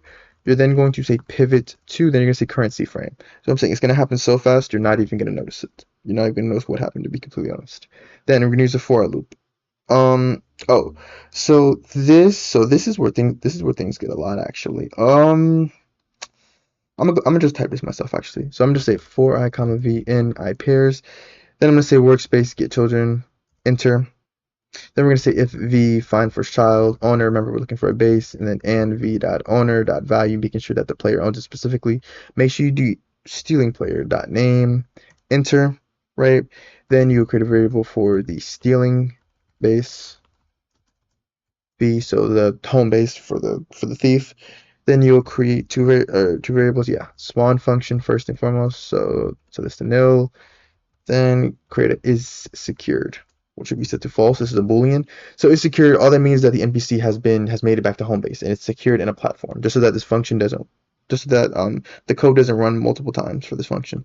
Then we're gonna say spawn function is equal to stealing base dot spawner dot touched. Remember, that should be a regular part. Dot connect, in parentheses function, in parentheses put hit, enter, right? You're then going to say if hit dot parent, you need to make sure it's the owner, dot name is equal to stealing player dot name, and not is secured, which means the NPC has not been secured. Then you'll of course let them know that the NPC is now secured. Is secured is set to true. Then you will destroy the weld, no need for it anymore. Then you will set the NPC C frame and stuff, right? So here, I believe we could just go and copy and paste this. Yeah. So I'm gonna go down. I think was it down here? No, it's not down here. We have to go up. So yeah, go up here. To the NPC pivot to. Yeah, this whole part right here and stuff. This is inside of the buy NPC. Yeah, because I know this is gonna be different for everybody most likely. So you're just gonna copy that and then just come back right here, paste that right there, right? Then after that we're gonna use a for loop. We're then gonna say for I comma v I pairs. I'm gonna say can't collide to true for all of the parts. So I'm gonna say I pairs. You're gonna say NPC get children enter. You're then gonna say if v is a part, same thing, or v is a mesh part, enter. Then you'll see v dot can collide set to false. Or sorry, not false, set to true. Or what you can honestly do, you could honestly, if this, like, let's say this gives you issues where, like, I don't know, the NPC is like getting stuck behind like walls or whatever. I don't know how that would happen, but you could just make it so that the human root part is can collide turn on for that. You could just make it like that and stuff instead. But after that, you're then gonna say npc.head info GUI name text label text is then equal to npc name value. Then you'll say npc head info GUI name text label text color 3 is equal to color 3 new, and then you'll just say 1, 1, 1, which is just the regular white. Then use another for I loop. You'll say for I, and then you'll make the UI visible. So for I comma v in I pairs, and then same thing npc. You'll say npc damn, what the hell was this? Oh yeah, right there. Head info GUI get children, right? Enter. Then you will just say v visible is set to true so that you can see all the UI. Then go after the for loop. Then we will create variables for the old platform. This is because keep in mind the NPC at this point in time the NPC now belongs to the player who stole it. It belongs to the thief now, which means we need to now disconnect everything involving the old player and stuff, right? We need to update their platform, right? We need to make sure that their platform current unit is now set to none. We need to, make sure that the rig has been reparented from this platform to the new platform, and make sure that the value is deleted inside of the owned units folder. So we're going to create a variable for the old platform. Well, platform is equal to npc.parent because we have not reparented as of yet, and for this exact reason. Then we will say old platform dot current unit dot value will set that equal to none. Enter. Then you'll say old platform dot collector GUI dot collect text label dot text is equal to no, is just empty string. Then you can really just copy and paste this. So select it, Control plus C, Control plus V, and then just change this right here to money text label, right? Then after that, we're then going to find the unit value. We're going to just say unit value is equal to victim player dot owned units that folder. And you're just going to say find first child old platform dot name, right, which should be the name for the unit. Then you just say if unit value, so if you find it, enter. If you find it, destroy it. I wouldn't see why you couldn't find it, but let's just have this precautionary check just in case, just that things don't, break and whatnot. Then after that if statement, you're then going to remember this is the new platform, assign platform dot current unit dot value is equal to npc dot npc name dot value. Then you'll say assign platform dot collector GUI dot collect. I don't know why I keep doing that. Collect text label dot text is equal to quotation marks collect, right? Then after that you're going to create a new unit value for the player. You're going to say unit is equal to instance dot new in quotation marks. You're going to put string value. After that you're going to say unit dot name is equal to assign platform dot name. Then you're going to say unit dot value is equal to npc dot npc name dot value, right? Then you're going to say unit.parent is equal to stealing player dot owned units, right? Then after that, you're going to reparent the NPC to its new assigned platform. So npc.parent is now equal to assigned platform. Then you're going to fire the mode event. You're going to say core events, fire client, fire to the thief who now has a new NPC, comma, NPC, comma, sell. So now since they own it, we're going to update it so that it says sell for them now, and then make sure the specific NPC. Then press enter, and then you're just going to say core events, very similar, fire clients. And then you're going to say to the victim player, comma, NPC, comma, and this time you're going to put steal, comma, that specific NPC. The reason for that is because it was glitching to where, let's say you own the NPC and then someone stole it from you, it will still say sell even for the player who lost ownership of it and stuff. So we need to update that. Then after that, you're just gonna wait 1 second just to ensure that the NPC has been it's repositioned properly. Then after that, you're gonna anchor it npc.humanIRootPart.anchored is set to true. Then npc.status.value update its value. It's back to active. Then you're going to trigger the generate money function since we disconnected it. So you're going to say npc folder, regular bracket, npc.npc name value, go outside of those brackets, comma, send over the specific npc, comma, send over the assigned platform. And then lastly, you're just going to disconnect the spawn function once again to save results from resources. So spawn disconnect. Okay. And then so we are almost done. So that concludes that part. Then we're going to move down to the spawn NPC function. So here, after the whole pivot to right here, after that, we're going to create a variable. So you're going to say prompt function is set to nil. Then you're going to go right here, and then you're just going to say prompt function is equal to that. Then from there, you are just going to go right here, right? So press enter. So you're gonna put else, right? So else. So remember, so when it's active, that means the player currently owns it. So if the person who just triggered the proximity prompt, if their name matches the owner, if they're the owner, that means you're trying to sell it. If they're not the owner, then that means they're obviously trying to steal it because it's either you're trying to sell it or you're trying to steal it. So then from there, we're then just gonna check to see if they own a platform. Here's the great thing: a lot of code, but we can just go all the way up. If we scroll far and wide up right here, okay, by NPC function right here. This is what we're looking for. You're gonna just copy and paste from the assigned platform variable. You're gonna go down here to the if statement right here, right? Just do that. Just copy that. Go all the way back down to where we just were. Right here to the else, paste.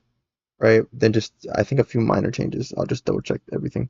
Assign platform vita owner dot value is equal to, and then just change this to PLR, which is again just short for the player. Then base is equal to v platform f blah blah blah. After all the ends, if assigned platform is equal to nit. Yep. Phenomenal. Okay, then just go after this if statement right here after the if assigned platform. And then you're just going to trigger the steal NPC function. You're just going to say steal NPC specific player, comma NPC model, comma, and then comma, then the assigned platform, right? So boom, yep, that, and then the three ends, and then the NPC. Then wait, the three ends, that, and okay, all right, and then last thing, you're gonna just go after this end right here, and then you're just gonna say NPC model dot destroying connect function, close parentheses, enter. So this is if the NPC model is destroyed, you're just going to disconnect. Again, just saving ourselves some resources, so just disconnect. Then that's the last thing. And then that was, oh wow, just 32 minutes. Honestly, we went through that pretty quickly. Okay, now let's go ahead and publish. We're going to test to ensure that everything works just as it's supposed to and stuff. As always, if you guys want access to any one of my scripts or models, you can read the description on how to gain access to that and stuff. Let's go ahead and test this in a 2-player. Ah, damn, I'm so stupid. My bad, guys. I just realized I only have one base. Okay, hold on. I need to duplicate it. I need to make a second base. Okay, so let me duplicate this. This over. Set this to base 2. Okay, there we go. Now we're gonna test. Okay. So yeah, if you guys find any bugs and everything, just let me know. And as I already stated, next part will cover intercepting and stuff like that, and preventing players from stealing. Like where you hit them with the bat, and then okay, the NPC just teleports back to their base and whatnot. Okay, all right. So we're in a test server. and stuff. I'm gonna switch to the server side. I'm gonna give my one of the players some money, give him $1,000. Then we're gonna switch back to the NPC. This one. Okay. So I'm going to then buy an NPC, and also depending on the NPC's height, that might also determine how high they need to be off the ground. But it doesn't really matter. Like they could really just be high off the ground. So watch what happens. It's gonna walk to the spawner and then instantly is now teleported instead of walking over there. Which I honestly like because again, it's less room for error and just in my opinion better. Plus, it's also how the other game works. So as you guys can see, I can collect the money and sell as per normal, right? Because I can sell it after a second. Boom. Okay. Right now I'm gonna go buy. An NPC and then I'm gonna switch over to the other player so that you guys can see the stealing system. Okay, boom. We have player 2 over here, right? So boom. Player 1 just bought this NPC. Now, if I walk on over into player 1's base, I have the option to steal, right? So now if I hold E, boom. As you can see, the NPC is in front of me, and now it says stolen. Oh, hold on, let me switch over. Oh, damn. Sorry, guys. I wasn't quick enough, but it should have sent the notification over to the other player to let them know that the other NPC was stolen. Um, but yeah, so then you need to walk over to your spawner. Obviously, in y'all game, y'all spawner would be visible. Mine is not visible and stuff. So if you're just wondering, yeah, you see right there, that's my spawner, but mine is invisible though. So boom, and just like that, I have stolen the NPC, right? And now it has switched ownership. As you can see, I now own it and stuff. It's now generating money for me. I can collect it and I can now sell it, right? And then if I go to base 2, you'll notice how platform 2, it now currently has it. Base 1, which is over there, the base that it used to have, doesn't have it anymore because it doesn't own it. The player does not own it anymore, right? I now own it. If I go to player service, um, player 2, as you can see, player 2 now owns it. So yeah, player 1 lost ownership over it. Player 1 can come steal it back now. So I can show you. I can actually demonstrate that for you guys real quick. Also, I will show you guys the lock based stuff real quick. Oh wait, no, because if I do that, then it would. Actually, I don't think it would actually. Yeah, just be careful. Okay, so yeah, so I'm gonna steal the NPC to show you guys. So if I steal the NPC, watch what happens. Yep, there you go. Player 1 is stealing that. Yep, it pops open for like 3. It pops up for like 3 seconds, then stolen. And then also, this is player 2's base. So when you lock your base now, it notifies you as well. Boom, you have locked your base. After 3 seconds, notification goes away. Then once your base unlocks in 50 seconds, then it will also say your base has been unlocked and stuff, right? So yeah, those are just some new updates and stuff. Like I said, I do plan to do that. I do also plan to change it because people brought this up to my attention. I do plan to change the pricings and stuff because I know people were complaining about how like with the pricing, if you want to have an NPC worth like 2,000 or 10,000 or something, it'll be a long number, and you just want it to say like 10.0K or something. You can want abbreviations and stuff.